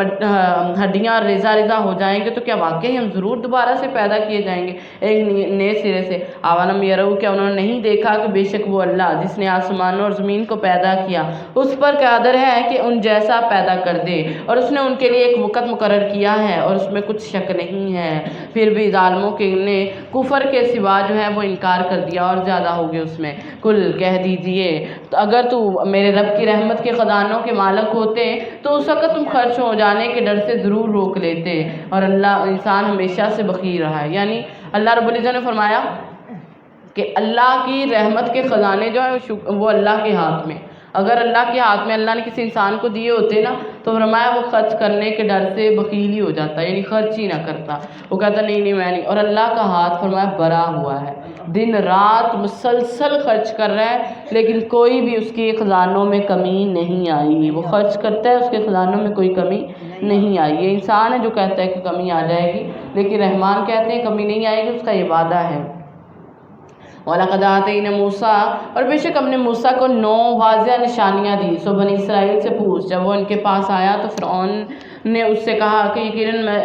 میں تجھے اے موسیٰ جادو زدہ سمجھتا ہوں، یعنی جادو کیا ہوا، پیچھے ہم یہ ساری نشانیاں پڑھ کے آئے ہیں۔ کہا کہ بے شک یقیناً تو جان چکا ہے کہ انہیں آسمانوں اور زمین کے رب کے سوا کسی نے نہیں اتارا، اور اس حال میں کہ واضح دلائل ہیں، اور یقیناً میں تو اے فرعون تجھے ہلاک کیا ہوا سمجھتا ہوں۔ تو اس نے ارادہ کیا کہ اس سرزمین سے پھسلا دے، تو ہم نے اسے اور جو کوئی اس کے ساتھ تھے سب کو غرق کر دیا، اور ہم نے اس کے بعد بنی اسرائیل سے کہا کہ تم اس سرزمین میں رہو، پھر جب آخرت کا وعدہ آئے گا تو ہم تمہیں اکٹھا کر کے لے جائیں گے۔ وبالحق، اور ہم نے اسے حق کے ساتھ نازل کیا، اور حق کے ساتھ ہی نازل ہوا ہے، اور ہم نے تجھے نہیں بھیجا مگر خوشخبری دینے والا اور ڈرانے والا۔ میرے محبوب پیغمبر جناب محمد صلی اللہ علیہ وسلم سے کہا جا رہا ہے وقرآنً، اور عظیم قرآن ہم نے اس کو جدا جدا کر کے نازل کیا تاکہ تو اسے لوگوں پر ٹھہر ٹھہر کر پڑھے، اور ہم نے اسے نازل کیا تھوڑا تھوڑا نازل کرنا، رحمان نے اس کو نازل کیا۔ کل کہہ دیجئے تم اس پر ایمان لاؤ یا ایمان نہ لاؤ، بے شک جن لوگوں کو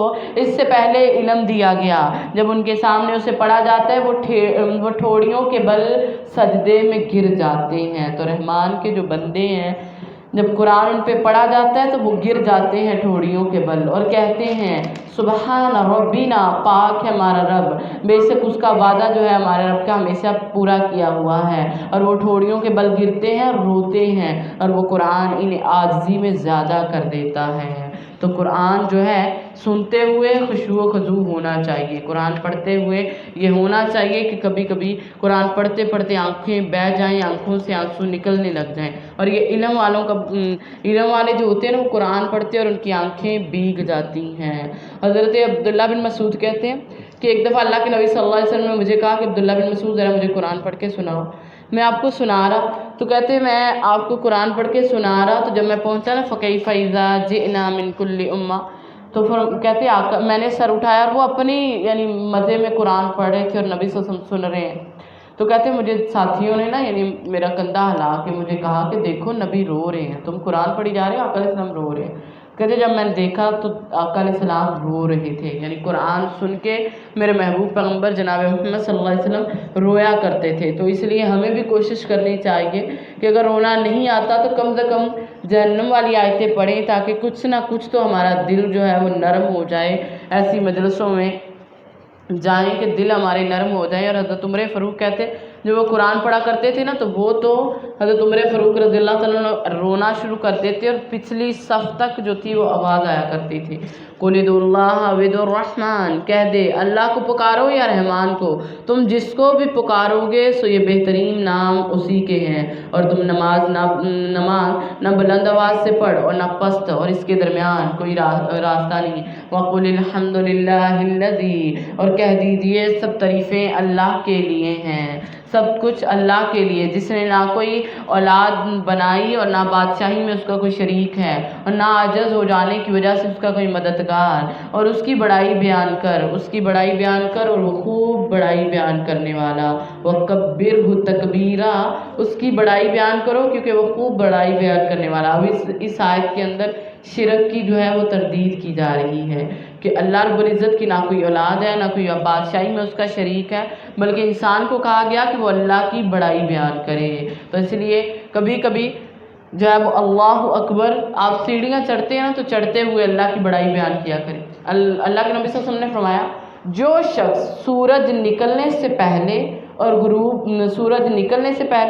ہونے سے پہلے،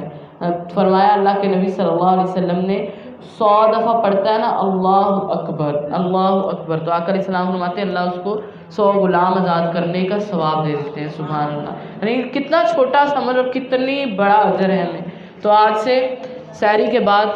پڑھنا ہے، ٹھیک ہے؟ سبحان اللہ ابھی ہم سبحان اللہ العظیم پڑھ لیں، سبحان اللہ الحمدللہ ولا الہ الا اللہ واللہ اکبر اکٹھا پڑھ لیں، ٹھیک ہے؟ آگے بسم اللہ الرحمن الرحیم، سورۃ الکہف مکی صورت ہے۔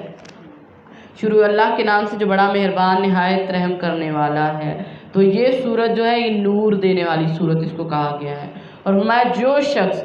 جمعے کے دن سورت کہف پڑھتا ہے تو وہ 2 جمعوں کے درمیان اس کے لیے نور بن جاتی ہے، سبحان اللہ، یعنی روشنی دیتی ہے۔ اور اللہ کے نبی صلی اللہ علیہ وسلم نے فرمایا جس نے سورت کہف کی تلاوت ایسے کی جیسے اسے نازل کیا گیا، یعنی صحیح طریقے سے اس کو پڑھا، تو یہ قیامت کے دن اس کے لیے مکہ سے لے کے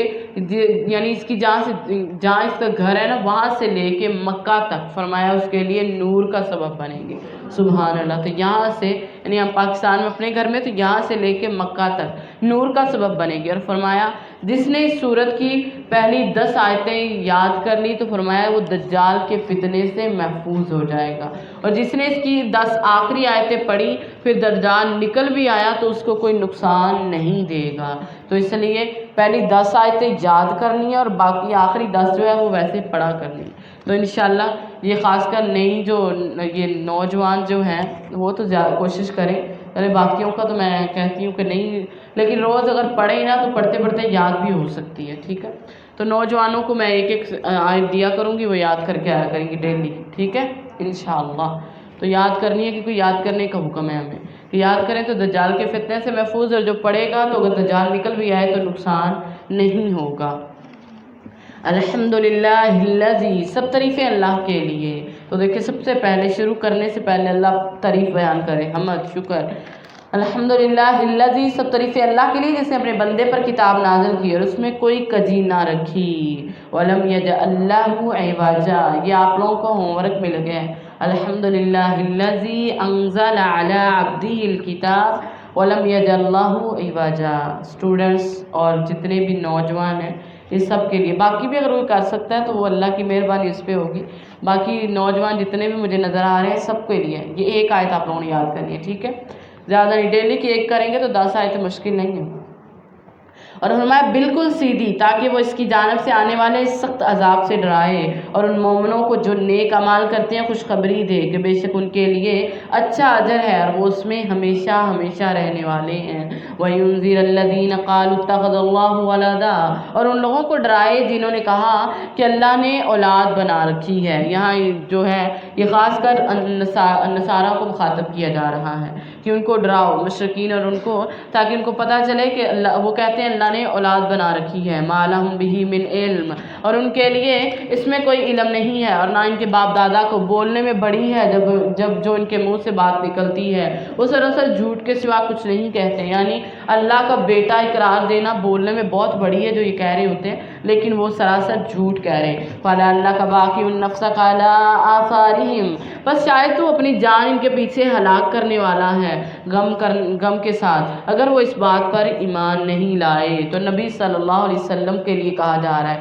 اب دیکھیں آقا علیہ السلام کی تڑپ دیکھیں، آقا علیہ السلام اتنا غم کرتے تھے کہ اللہ رب العزت نے آسمان سے اتار دیا کہ میرے محبوب پیغمبر آپ تو اپنی جان کو ہی ہلاکت میں ڈال لیں گے، یعنی آپ چاہتے تھے کہ اللہ کسی طرح یہ سارے جو ہیں وہ مسلمان ہو جائیں، شرک سے یہ بچ جائیں، یہ ہو جائے، ان کو جو ہے وہ اللہ کی طرف آ جائیں۔ تو کیا ہمارا بھی کبھی غم ایسا ہوا ہے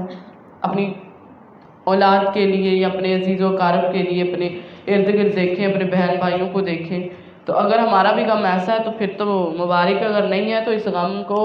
دنیا کے غم بناتے ہیں ہم اپنے، تو یہ بھی غم کا ایک حصہ رکھیں کہ ہمیں یہ فکر ہونی چاہیے کہ ہمارا بچہ نمازی ہے کہ نہیں، ہمیں یہ فکر ہونی چاہیے کہ وہ اس کے لیے میں آخرت کا گھر بن رہا ہے کہ نہیں بن رہا۔ تو آج سے یہی فکر اپنی جو ہے وہ کرنی۔ اِنَّا جَعَلْنَا مَا عَلَى الْأَرْضِ زِينَةً، اور بے شک ہم نے زمین میں جو کچھ بھی ہے اس کے لیے زینت بنایا تاکہ ہم انہیں آزمائیں، ان میں سے کون عمل میں بہتر ہے، اور بے شک ہم جو کچھ اس پر ہے اسے ضرور ایک چٹیل میدان بنا دیں گے۔ تو اللہ رب العزت نے فرما دیا یہ جو زمین کی خوبصورتی، یہ ہم دیکھتے ہیں، یہ نعمتیں، یہ پہاڑ، یہ دریا، یہ سارا کچھ جتنی بھی خوبصورتی ہم دیکھ رہے ہیں، یہ سارا کچھ اللہ رب العزت نے کس لیے بنایا ہے؟ تاکہ انسان کو دیکھے عمل کون اچھا کرتا ہے، یعنی دنیا کی یہ چند دن کے لیے بنائی گئی ہے اور ہم نے ان میں دل لگا کے بیٹھے ہوئے ہیں، ہم ان خوبصورتیوں میں کھو گئے ہیں، اور اللہ رب العزت فرما رہی ہے تو چند دن کے لیے، اور پھر فرمایا سارے کا سارا ایک چٹیل میدان ہو جائے گا، جتنی مرضی بلند سے بلند بلڈنگ ہے، بڑی سے بڑی ہے، جتنے مرضی بڑے ٹاور بن جائیں، کچھ بھی بن جائے، لیکن قیامت کے نزدیک سب چٹیل میدان، سب کچھ ختم ہو جانا ہے۔ تو اس لیے کیونکہ دنیا جو ہے یہ اللہ رب العزت نے بنائی اس لیے کہ ہمیں آزمائے، تو ہم نے دنیا میں کیسے رہنا ہے اب خود اندازہ لگائیں کہ اللہ آزما رہے ہیں ہمیں، تو دنیا کی محبت زیادہ نہ ہو جائے رحمان کی محبت سے۔ ام حسبت ان اصحاب الکہف، اور یا تو نے خیال کیا کہ غار والے جو ہیں وہ ہماری نشانیوں میں سے ایک عجیب چیز تھے، جب ان جو نوجوانوں نے غار کی طرف پناہ لی تو انہوں نے کہا ہمارے رب ہمیں اپنے پاس سے کوئی رحمت عطا کر، وقالوا ربنا آتنا من لدنک رحمہ وہیئ لنا من امرنا رشدا، جب بھی کسی کام میں مشکل ہو، کوئی بھی آپ کو سمجھ نہیں آ رہی ہوتی بعض اوقات، آپ کو پتہ نہیں چل رہا کہ کیا کروں میں، یعنی چوز کرنے نہیں آ رہے آپ کو، تو یہ آیت جو ہے وہ پڑھنی شروع کر دیا کریں کہ اے اللہ، اے ہمارے رب ہمیں اپنے پاس سے کوئی رحمت عطا کر اور ہمارے لیے ہمارے معاملے میں رہنمائی فرما۔ تو ہم نے غار میں ان کے کانوں پر گنتی کے کئی سال پردہ ڈال دیا، تو ان کے کانوں پر پردہ ڈالا، ان کے کانوں پر فرمایا پردہ ڈال دیا، پھر ہم نے انہیں اٹھایا تاکہ ہم معلوم کریں کہ دونوں گروہوں میں سے کون وہ مدت میں زیادہ یاد رکھنے والا جو وہ ٹھہرے تھے۔ یہ ایسے تھا کہ ایک ملک کا بادشاہ جو بت پرست تھا، لوگ بتوں کی پوجا کرتے تھے، تو اس نے نا جب وہ، اور یہ کہتے ہیں کہ یہ جو نوجوان تھے نا کہ یہ نہیں تھے کہ کوئی غریب طبقے کے تھے، نہیں، یہ بڑے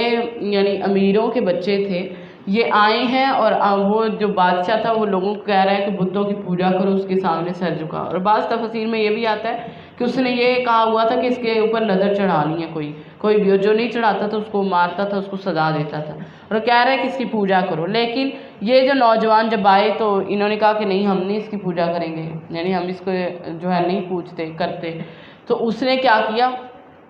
اس نے کہا کہ اگر یہ نہیں پوچھتے نا تو اس نے ان کے جو اچھے اتنے خوبصورت کپڑے پہنے تھے اس نے وہ بھی اتروا دیے، ان کو سزا دی تھوڑی سی، لیکن پھر مہلت دی، کہتا ہے کہ اب مہلت دیتا ہوں شاید یہ سنبھل جائیں، لیکن جیسے ہی مہلت ملی تو یہ اللہ والے کہتے ہیں نوجوان کہ اب ایسا ہم اگر ادھر رہے تو ہم غفلت میں پڑ جائیں گے، تو وہاں سے وہ نکل کے اب اللہ سے دعا کرتے ہوئے کہ ربنا آتینا من لدنک رحمہ، کہ اللہ سارا علاقہ جو ہے وہ بت پرست ہے، سارے علاقے کے لوگ، بادشاہ، سارا کچھ، اب ہمارے لیے تو ہی کچھ کر دے، ہمیں تو کچھ پتہ نہیں۔ اب دیکھیں یہ بھی نوجوان ہے اور آج کے ہم نوجوان دیکھو ہم کیا کر رہے ہیں، ہم اللہ کے لیے ایک اپنی جو ہے غلط خواہش کو نہیں چھوڑے ہوتے، اللہ کے لیے کچھ نہیں، لیکن انہوں نے اللہ کے لیے کیا کچھ چھوڑ دیا، گھر بار سارا کچھ چھوڑ کے آ کے پناہ لے لی ہے غار کے اندر۔ تو اللہ رب العزت کیونکہ انہوں نے کہا تھا اللہ ہمارے معاملے میں ہماری رہنمائی کر، تو رحمان نے کیا کیا، ان کو سلا دیا، اور سوئے بھی کوئی ایک دن نہیں ہے، 309 سال سوئے ہیں، اتنی دیر اللہ نے سلایا ان کو۔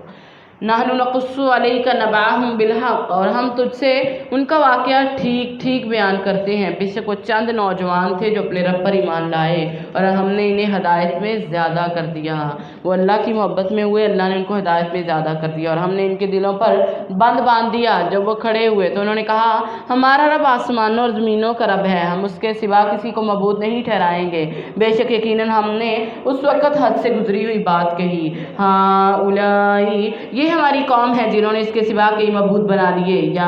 یہ ان پر کوئی واضح دلیل کیوں نہیں لاتے، پھر اس سے بڑا ظالم کون ہے جس نے اللہ پر جھوٹ باندھا، اور جب تم ان سے الگ ہو چکے اور ان چیزوں سے بھی جن کی وہ اللہ کے سوا عبادت کرتے تو کسی غار کی طرف جا کر پناہ لے لو، تمہارا رب تمہارے لیے اپنی رحمت کھول دے گا اور تمہارے لیے تمہارے کام میں کوئی سہولت بھی مہیا کر دے گا، کیونکہ اللہ رب العزت جو ہے وہ اب جا رہے ہیں، گھر بار چھوڑا سارا کچھ چھوڑ کے، اور ان کو اتنا یقین تھا کہ ہمارا رب ہمیں کبھی بھی ضائع نہیں کرے گا۔ تو جب بھی رحمان کے لیے آپ کو کچھ چھوڑنا پڑ جائے نا تو یہ آپ ذہن میں رکھیں کہ اللہ کبھی بھی ہمیں ضائع نہیں کریں گے، کیونکہ ہم نے اس کے لیے کوئی فیصلہ کیا ہے، ہم نے اس کے لیے کچھ چھوڑا ہے، تو اس نے نجات بھی دی، اس کو دشمنوں سے بھی نجات دی اور فتنوں میں بھی جو مبتلا تھے ان سے بچایا۔ اور دیکھیں اللہ رب العزت کی ذات نے وہ اتنا ان کا ایمان کہ وہ سارا کچھ چھوڑ کے اس دور کے اندر انہوں نے یہ کچھ کیا کہ رحمان کا ان کا ذکر جو ہے وہ قرآن میں، اور کیسے فرمایا وَتَرَى الشَّمْسَ، اور تو سورج کو دیکھے گا جب وہ نکلتا ہے کہ تو ان کے غار سے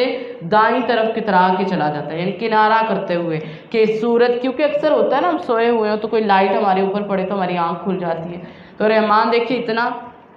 کہ وہ سوئے ہوئے ہیں تو کہیں سورج اگر پڑے گا تو آنکھ نہ کھل جائے، تو اللہ رب العزت سورج کو حکم دے رہے ہیں کہ وہ کترا کے نکلے، اور فرمایا ان کے غار سے کنارہ کر کے، اور جب غروب ہوتا ہے تب بھی، یعنی دائیں طرف سے پھر بائیں طرف سے کنارہ کر کے نکلتا ہے کترا کے، اور وہ غار ان کی کھلی جگہ ہے، اور یہ اللہ رب العزت کی نشانیاں ہیں، جسے اللہ ہدایت دیتا ہے سو وہی ہدایت پانے والا، جس کو وہ گمراہ کر دے کوئی رہنمائی پانے والا نہیں ہے، اور تم گمان کرو کہ ان کو کہ وہ جاگتے ہیں حالانکہ وہ سوئے ہوئے ہیں، اور ہم دیکھیں رحمان خود کہہ رہے اور ہم ہیں ان کی کروٹیں بدلتے، کبھی دائیں اور بائیں، صدقے قربان جاؤ، کیونکہ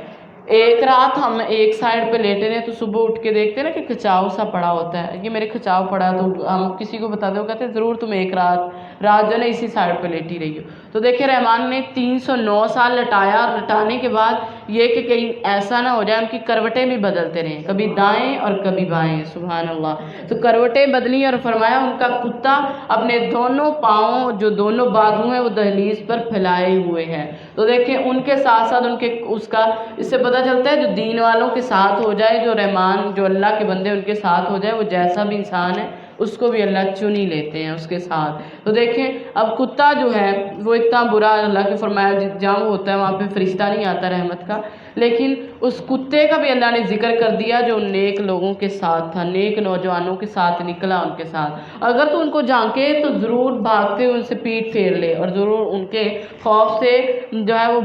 بھر دیا جائے گا تجھے، کیونکہ جو بھی اس کو دیکھتا ہے وہ یوں لگتا تھا جیسے ہیں وہ گہری نیند میں، پر ان کی آنکھیں کھلی ہوئی تھیں، اور دیکھنے والوں پر ایک روب طاری ہو جاتا تھا، سمجھتے تھے شاید یہ جاگ رہے ہیں، یعنی جاگ رہے تو روب طاری ہو جاتا تھا، تو اس لیے وہ وہاں سے بھاگ جاتے تھے، وَكَذَلِكَ، اور اسی طرح ہم نے انہیں اٹھایا تاکہ وہ آپس میں ایک دوسرے سے پوچھیں، جب 309 سال کے بعد رحمان نے ان کو اٹھایا کس لیے؟ تاکہ وہ ایک دوسرے سے پوچھیں، ان میں سے ایک کہنے لگا کہ تم کتنی دیر ٹھہرے ہو، یعنی یہاں پہ کتنی دیر ہم ٹھہرے، کہتے ہیں کہ ہمارا رب جانتا ہے کہ ہم کتنی دیر ٹھہرے ہیں، ایک دن یا دن کا حصہ، یا پھر ہمارا رب جانتا ہے کہ ہم کتنی دیر ٹھہرے ہیں، بس اپنے میں سے کسی ایک کو یہ چاندی دے کر شہر کی طرف بھیجو، بس وہ دیکھے اس میں کھانے کے لحاظ سے زیادہ جو پاک پکیزہ کھانا ہے وہ لے کے آئے تمہارے پاس، اور نرمی اور باریک بینی کی کوشش کرے، اور تمہارے بارے میں ہرگز کسی کو معلوم نہ کروائے، معلوم نہ ہونے دے، بے شک وہ اگر تم پر قابو پا لیں تو تمہیں سنسار کر دیں گے یا تمہیں دوبارہ اپنے دین میں لوٹا لیں گے، اور اس وقت تم کبھی فلاح نہیں پاؤ گے۔ تو اب انہوں نے یہ کہا کہ جاؤ اور جا کے ذرا دیکھو وہاں پہ، اب دیکھنا، اور ساتھ میں کہتے ہیں کہ اگر ان کو پتہ چل گیا، یہ نہیں پتہ کہ ہم اتنی دیر سو رہے ہیں، وہ تو حالات ہی سارے بدل گئے ہیں، تو اب وہاں پہ وہ گیا اور جا کر کے جب سکہ جا کے کہا نا کسی کو کہ یہ مجھے ذرا کھانا چاہیے، دکاندار کو، اب اتنے سالوں پرانا سکہ کسی سے ملے تو کسی نے یہی سمجھنا اس کے ہاتھ کوئی خزانہ لگا ہوگا، تو فوری سے پکڑا اور بادشاہ کے سامنے پیش کر دیا گیا کہ ضرور اس کے ہاتھ میں کوئی خزانہ لگا۔ وہ کہتا نہیں یہ خزانہ نہیں ہے، ہم سوئے تھے، ہم اٹھے ہیں۔ وہ تو یہی سمجھے کہ دن کا کچھ حصہ سوئے ہیں، لیکن جب سارا کچھ بدلا ہوا دیکھا تو کہتے ہیں نہیں، اللہ رب العزت نے فرما دیا کہ تم وہاں پہ 1-2 دن نہیں بلکہ 300 جو ہے اتنے سال آپ سوئے ہو۔ اب کیا ہوا، رحمان کی طرف سے وہ دلیل آ گئی پھر دوبارہ، کیونکہ کہتے ہیں یہ اس قوم کے اندر یہ نشانی اللہ نے دکھائی تھی، کیونکہ وہ قوم جو تھی نا وہ مرنے کے بعد اٹھنے پر یقین نہیں رکھتی تھی۔ وہ کہتے ہیں یہ ہو ہی نہیں سکتا کوئی بندہ جائے اور پھر اٹھے، لیکن جب یہ نوجوان اٹھ کے آئے تو رحمان نے ان کے لیے ایک ان کے لیے یہ نشانی تھی کہ دیکھیں وہ اتنے سالوں بعد اٹھے۔ پھر جب انہوں نے تصدیق وغیرہ کرائی نا سارا کچھ، یعنی پیچھے سے سب کچھ پتہ کروایا، تو پتہ چلنے کے بعد پتہ چلا کہ واقعی کچھ ایسا کچھ ہوا تھا، یعنی یہ وہی اسی دور کے لوگ ہیں، اسی دور کے بچے ہیں۔ وَكَذَلِكَ، اور اسی طرح ہم نے لوگوں پر ان کو اطلاع کر دیا تاکہ وہ جان لیں کہ بے شک اللہ کا وعدہ سچا ہے اور بے شک قیامت، اس میں کوئی شک نہیں۔ جب وہ ان کے معاملے میں آپس میں جھگڑ رہے تھے تو انہوں نے کہا کہ ان پر ایک عمارت بنا لو، ان کا رب ان سے زیادہ واقف ہے، وہ لوگ اس کے معاملے میں غالب ہیں۔ انہوں نے کہا ہم تو ضرور اس پر ایک مسجد بنائیں گے۔ جب وہ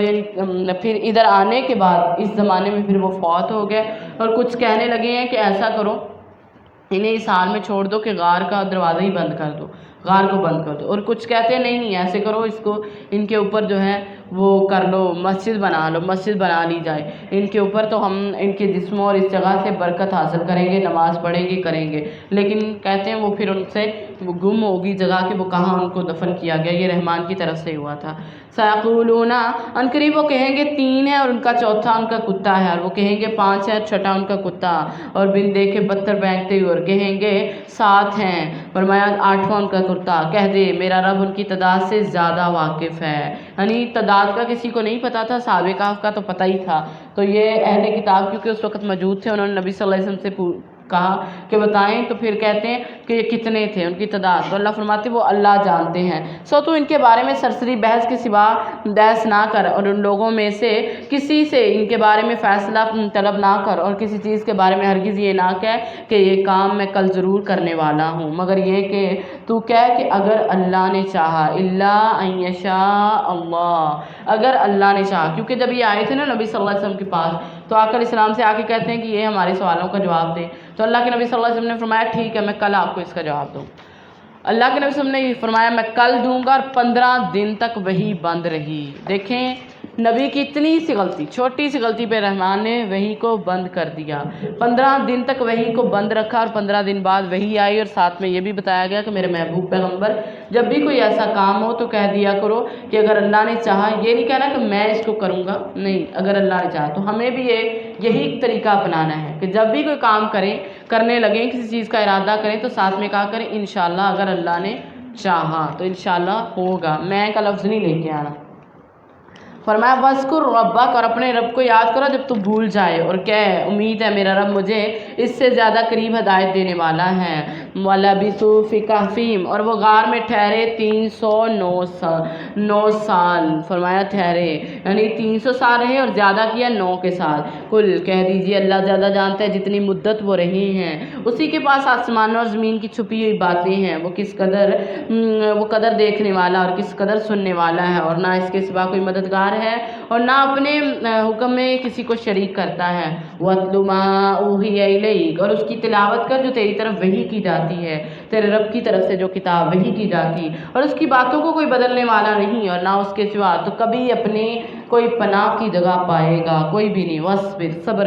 صبر کرو فرمایا، وَاصْبِرْ، صبر کر، اپنے آپ کو ان لوگوں کے ساتھ روکے رکھ اور جو اپنے رب کو پچھلے پہر اور پہلے پہر پکارتے ہیں، اس کا چہرہ چاہتے ہوئے تیری آنکھیں ان سے آگے نہ بڑھیں۔ کیا تو دنیا کی زندگی کو جینے چاہتا ہے؟ اور اس شخص کا کہنا مت مان جس کے دل کو ہم نے اپنی یاد سے غافل کر دیا اور وہ اپنی خواہشوں کے پیچھے چلے اور اس کا کام ہمیشہ حد سے بڑا ہوا ہے۔ تو نبی صلی اللہ علیہ وسلم سے کہا جا رہا، کیونکہ مشرکین مکہ کہتے تھے کہ یہ جو غریب لوگ ہیں ان کو ذرا پیچھے کرو پھر آئیں گے، تو فرمایا میرے محبوب پیغمبر نہیں، آپ نے ان سے پیچھے اپنی نظریں نہیں ہٹانی۔ وَقُلِ الْحَقَّ، اور کہہ دیجئے یہ حق تمہارے رب کی طرف سے ہے، پھر جو چاہے سو ایمان لے آئے اور جو چاہے سو کفر کرے۔ بے شک ہم نے ظالموں کے لیے ایک آگ تیار کر رکھی ہے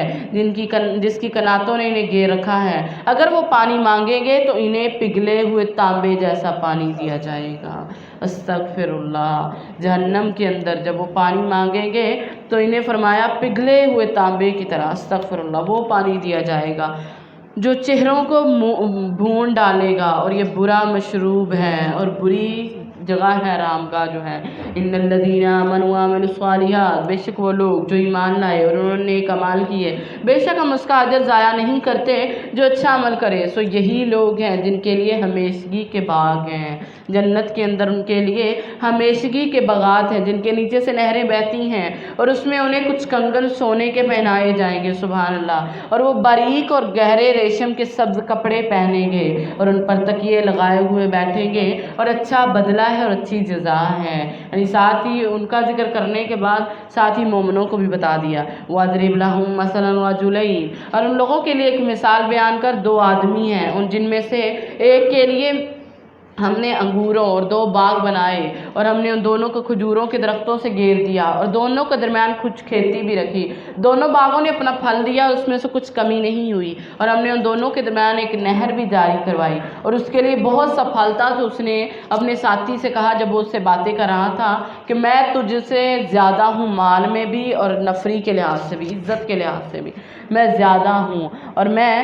گمان کرتا ہوں کہ قیامت کے دن بھی مجھے ایسے ہی زیادہ دے دیا جائے گا، کیونکہ ان کا یہی حال تھا، وہ کہتے تھے کہ ہم یہاں پہ اگر دیا گیا ہے تو قیامت کے دن بھی ہمیں یہی کچھ دیا جائے گا، اور میں گمان کرتا ہوں کہ قیامت کے دن بھی مجھے واقعی میرا رب یہی سارا کچھ لوٹائے گا، اور یقیناً ضرور میں اس سے بہتر لوٹنے کی جگہ پاؤں گا۔ اس کے ساتھی نے کہا جبکہ وہ اس سے باتیں کر رہا تھا، اس سے کہا کہ کیا تو نے اس کے ساتھ کفر کیا جس نے تجھے حقیر مٹی سے پیدا کیا، پھر ایک قطرے سے، پھر تجھے ٹھیک ٹھاک ایک آدمی بنا دیا، لیکن وہ تو میرا رب ہے، وہ تو میرا رب هو اللہ ربی ولا اشرک بربی احدا، وہ میرا رب ہے اور میں اپنے رب کے ساتھ کسی کو شریک نہیں بناتا۔ یعنی ایک اپنے مال پہ فخر کرنے والا اپنی چیزوں پہ، اور دوسرا کہتا ہے نہیں یہ سارا کچھ میرے رب کا ہے اور بے شک میں اپنے رب کے ساتھ جو ہے وہ شریک نہیں بناتا۔ ولولا اذ دخلت، اور جب تو اپنے باغ میں داخل ہوا تو نے کیوں نہ کہا کہ ماشاء اللہ لا قوت الا باللہ، کہ جو اللہ نے چاہا کچھ قوت نہیں مگر اللہ کی مدد سے، اگر تو مجھے دیکھتا تو میں مال اور اولاد میں تجھ سے کم تر ہوں، تو قریب ہے کہ میرا رب مجھے تیرے باغ سے بہتر عطا کر دے اور اس پر آسمان سے کوئی عذاب جو ہے وہ بھیج دے اور وہ چٹیل میدان ہو جائے یا اس کا پانی گہرا ہو جائے، پھر اسے کبھی تلاش نہ کر سکے گا۔ تو اللہ رب العزت نے مثال کے ذریعے رحمان سمجھا رہے ہیں کہ انسان جب بھی کوئی ایسا معاملہ ہو، انسان کو چاہیے کہ جب بھی اس کو کوئی نعمت ملے تو وہ ماشاءاللہ کہے، لا حول ولا قوت الا باللہ، دونوں کہنے چاہیے، کیونکہ لا حول ولا قوت الا باللہ فرمایا یہ جنت، یہ عرش کے نیچے خزانوں سے خزانہ ہے، اور فرمایا لا حول ولا قوت الا باللہ کہنے سے جنت میں پودے لگتے ہیں۔ تو درخت کس سے لگتے ہیں؟ سبحان اللہ کہنے سے، اور پودے کس سے لگتے ہیں؟ لا حول ولا قوت الا باللہ۔ تو اب اس کو ذہن میں رکھنا ہے، ٹھیک ہے؟ وہ فخر کرتے ہوئے وہ نکلا، تو لیکن اللہ رب العزت نے جو فخر کے ساتھ نکلا اس کا سارا مال جو تھا وہ ختم کر دیا، مال ختم ہو گیا۔ جو کہتا ہے کہ نہیں، اس لیے اس نے کہا کہ تجھے نعمتیں رب نے دی، تو فخر کے ساتھ داخل ہونے کے بجائے تجھے چاہیے تھا تو اپنے باغ کو، اپنے اتنا کچھ نعمتوں کو دیکھ کے کہتا ماشاءاللہ لا حول ولا قوت الا باللہ پڑھتا تو تجھے اللہ رب العزت جو تھا اس سے محفوظ ہو جاتا، تیرا وہ سارا کچھ نظر سے بچ جاتا۔ وَأُحِيطَ بِثَمَرِهِ، اور اس کا سارا پھل مارا گیا، فرمایا سارا پھل مارا گیا اس حال میں صبح کی کہ وہ اپنی ہتھیلیاں مل رہا تھا اس پر جو اس میں خرچ کیا تھا، اور وہ اپنی چھتوں سمیت گرا ہوا تھا اور کہتا تھا کاش میں اپنے رب کے ساتھ کسی کو شریک نہ کرتا اور اس کے سوا اس کا کوئی گروہ نہ تھا جو اس کی مدد کرتے اور نہ وہ خود اس سے بچنے والا۔ وہاں ہر طرح کی مدد اللہ سچے کے اختیار میں ہے، وہ ثواب دینے میں بہتر ہے اور انجام کی روح سے بہت اچھا ہے۔ وَاضْرِبْ لَهُم مَّثَلَ الْحَيَاةِ الدُّنْيَا، اور ان لوگوں کی دنیا کی مثال زندگی کی بیان کرو، جیسے آسمان جسے ہم نے جیسے پانی جسے ہم نے آسمان سے اتارا تو اس کے ساتھ زمین کی نباتات خوب مل جل گئی، پھر وہ چورا چورا ہو گئی جسے ہوائیں لیے اڑے پھرتی ہیں، اور اللہ ہمیشہ سے ہر چیز پر پوری طرح قدرت رکھنے والا ہے۔ یعنی اس میں مثال دی گئی کہ وہ انسان جو دنیا میں اپنی دنیا کی رنگینیوں میں خوش ہے، کہتا ہے کہ وہ کبھی زوال پذیر ہونے والی نہیں، تو اس کی مثال ایسے ہی ہے جیسے پانی کی مانند ہے جسے اللہ نے آسمان سے اتارا تو وہ سارا کچھ کھیتیں لہلہانے لگی، کچھ دن رہے اور اس کے بعد جب اس کو کاٹ لیا جاتا ہے پھر کیا رہ جاتا ہے؟ کچھ بھی نہیں، اور ہوائیں اس کو جو ہے وہ لیے اڑتی ہیں۔ اسی طرح دنیا اور اس کی پرستش کرنے والے جو ہیں وہ دنیا میں چند دن کہیں گے واہ واہ ہوگی، سارا کچھ ہوگا، لیکن بعد میں کچھ بھی اس کے لیے نہیں رہے گا۔ المال والبنون، مال اور بیٹے دنیا کی زندگی کی زینت ہیں، اور باقی رہنے والی نیکیاں تیرے رب کے ہاں ثواب میں بہتر اور امید کے لحاظ سے بہت اچھی ہیں۔ تو مال اور بیٹے یہ دنیا کی زینتیں ہیں، اس کو زینت کہا گیا دنیا کی، تو اس لیے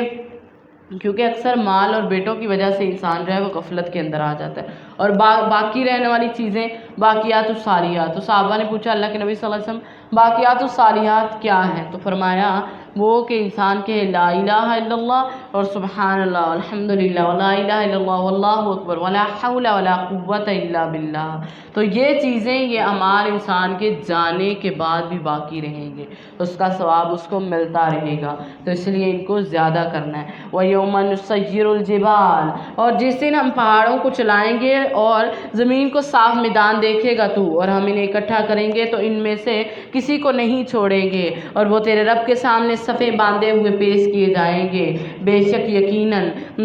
تم ہمارے پاس اس طرح آئے ہو جیسے ہم نے تمہیں پہلی بار پیدا کیا، بلکہ تم نے گمان کیا تھا کہ ہم تمہارے لیے کبھی وعدے کا کوئی وقت مقرر نہیں کریں گے۔ وَوُضِعَ الْكِتَابُ، اور جب کتاب رکھی جائے گی یعنی نامہ اعمال، جب نامہ اعمال رکھا جائے گا تو مجرموں کو دیکھے گا کہ اس سے ڈرنے والے ہوں گے، اور اس میں جو ہوگا کہیں گے ہائے ہمارے لیے بربادی، اب کہیں گے بربادی، یا ویلتنا، ہائے بربادی، مالی حاضر کتاب، اس کتاب کو کیا ہو گیا، نہ اس نے چھوٹا چھوڑا نہ بڑا، یعنی ہر چیز ہر بات اس نے نوٹ کر دی ہے، سارا کچھ اس نے شمار کر دیا ہے۔ اس لیے انسان کو پتہ ہونا چاہیے کہ وہ جو بھی کبیرہ گناہ کرتا ہے یا صغیرہ کرتا ہے، جو بھی اگر معافی نہ مانگی تو سارا کا سارا کچھ جو ہے وہ اس میں شمار ہوگا، اور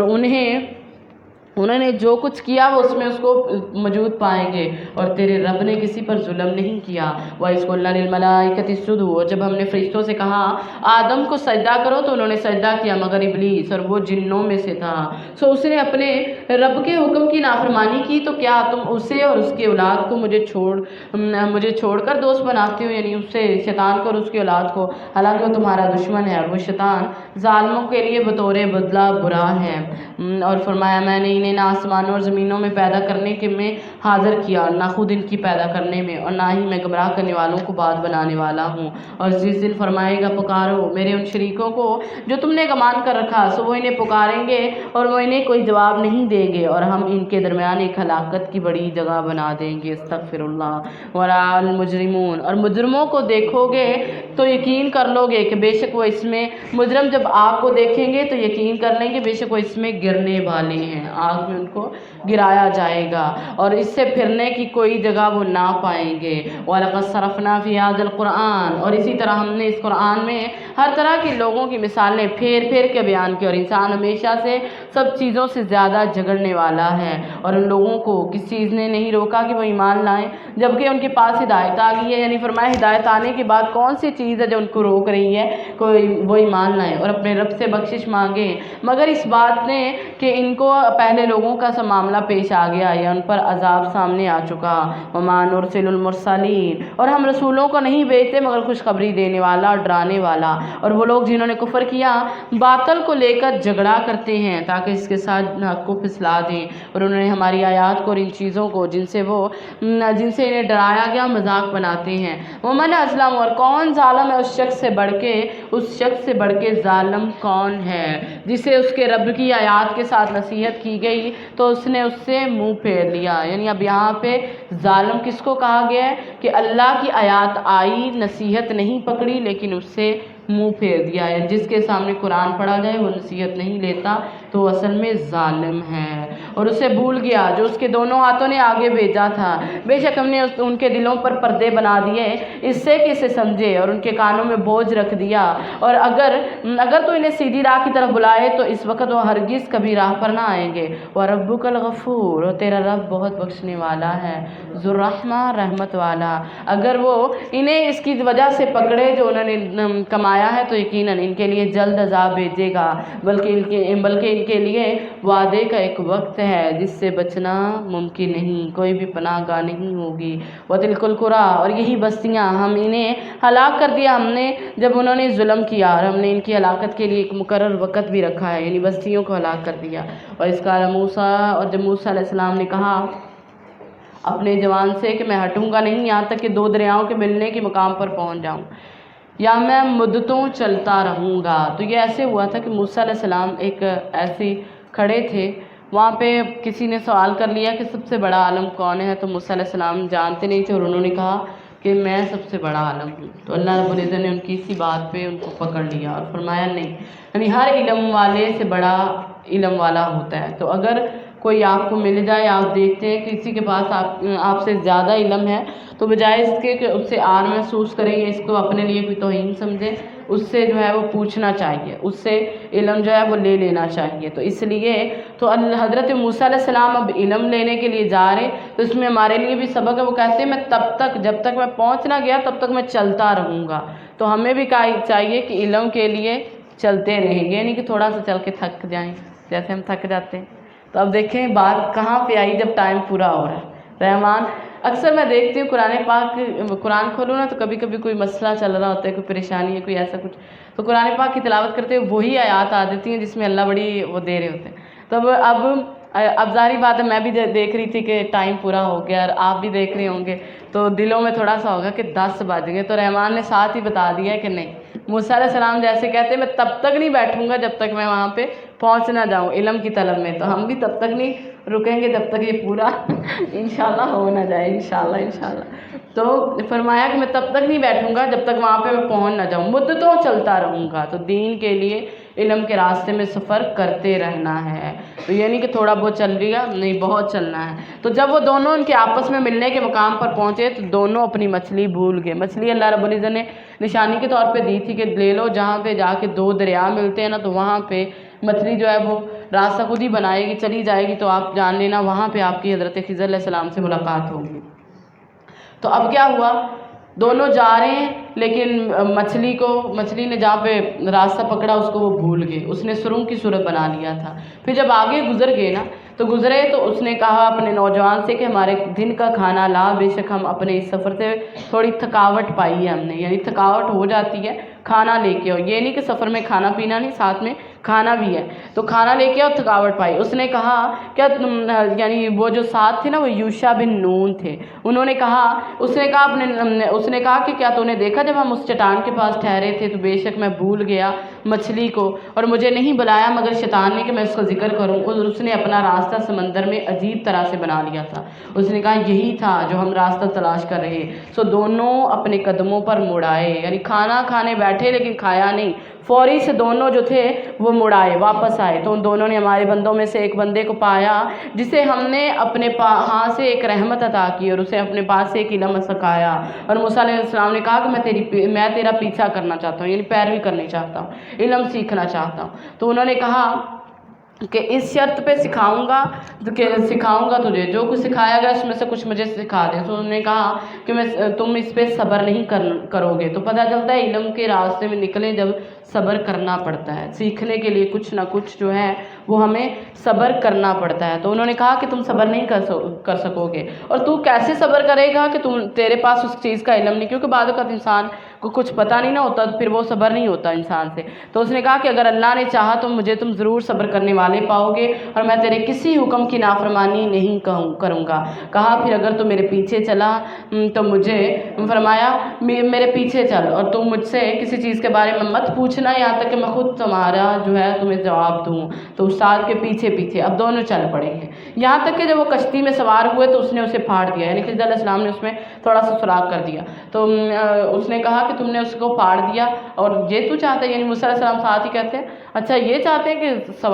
سواروں کو غرق کر دے، یعنی انہوں نے تمہیں سوار کیا ہے، کچھ لیا بھی نہیں ہے، تو تم نے اس کو پھاڑ دیا۔ تو آپ نے فرمایا یقیناً تو نے یہ بہت بڑا کام کیا ہے۔ تو خضر علیہ السلام کہتے ہیں میں نے تمہیں کہا نہیں تھا کہ تم جو ہے ہرگز نہیں صبر کر سکو گے؟ کہا نہیں، مجھے اس پہ نہ پکڑو، میرے سے بھول ہو گئی ہے، مجھے میرے معاملے میں مشکل میں مت ڈالو۔ پھر وہ دونوں چل پڑے، یہاں تک کہ ایک لڑکے سے ملے تو اس نے اسے قتل کر دیا، اور کہا کہ کیا تم نے تو ایک بے جان جو جان تھی اس کو تم نے قتل کر دیا ہے، بے گناہ کو جان کے بدلے جان، بغیر جان کے قتل کیا، یقیناً تو نے بہت برا کام کیا ہے، یہ تم نے بہت برا کام کیا ہے۔ تو آگے انشاءاللہ ہم کل پڑھیں گے کہ کل پھر آگے کہ اللہ ہم نے جو پڑھا ہے آج کے جو سبق کے جتنے مسائل، جتنی باتیں، جتنے اللہ رب العزت نے ہمیں حکم دیے ہیں ان پہ ہم نے انشاءاللہ عمل کرنا ہے۔ تو اللہ عمل کی توفیق عطا فرمائے۔ سبحانک اللہم و بحمدک، اشہد ان لا الہ الا انت، استغفرک و نستغفرک و نتوب الیک۔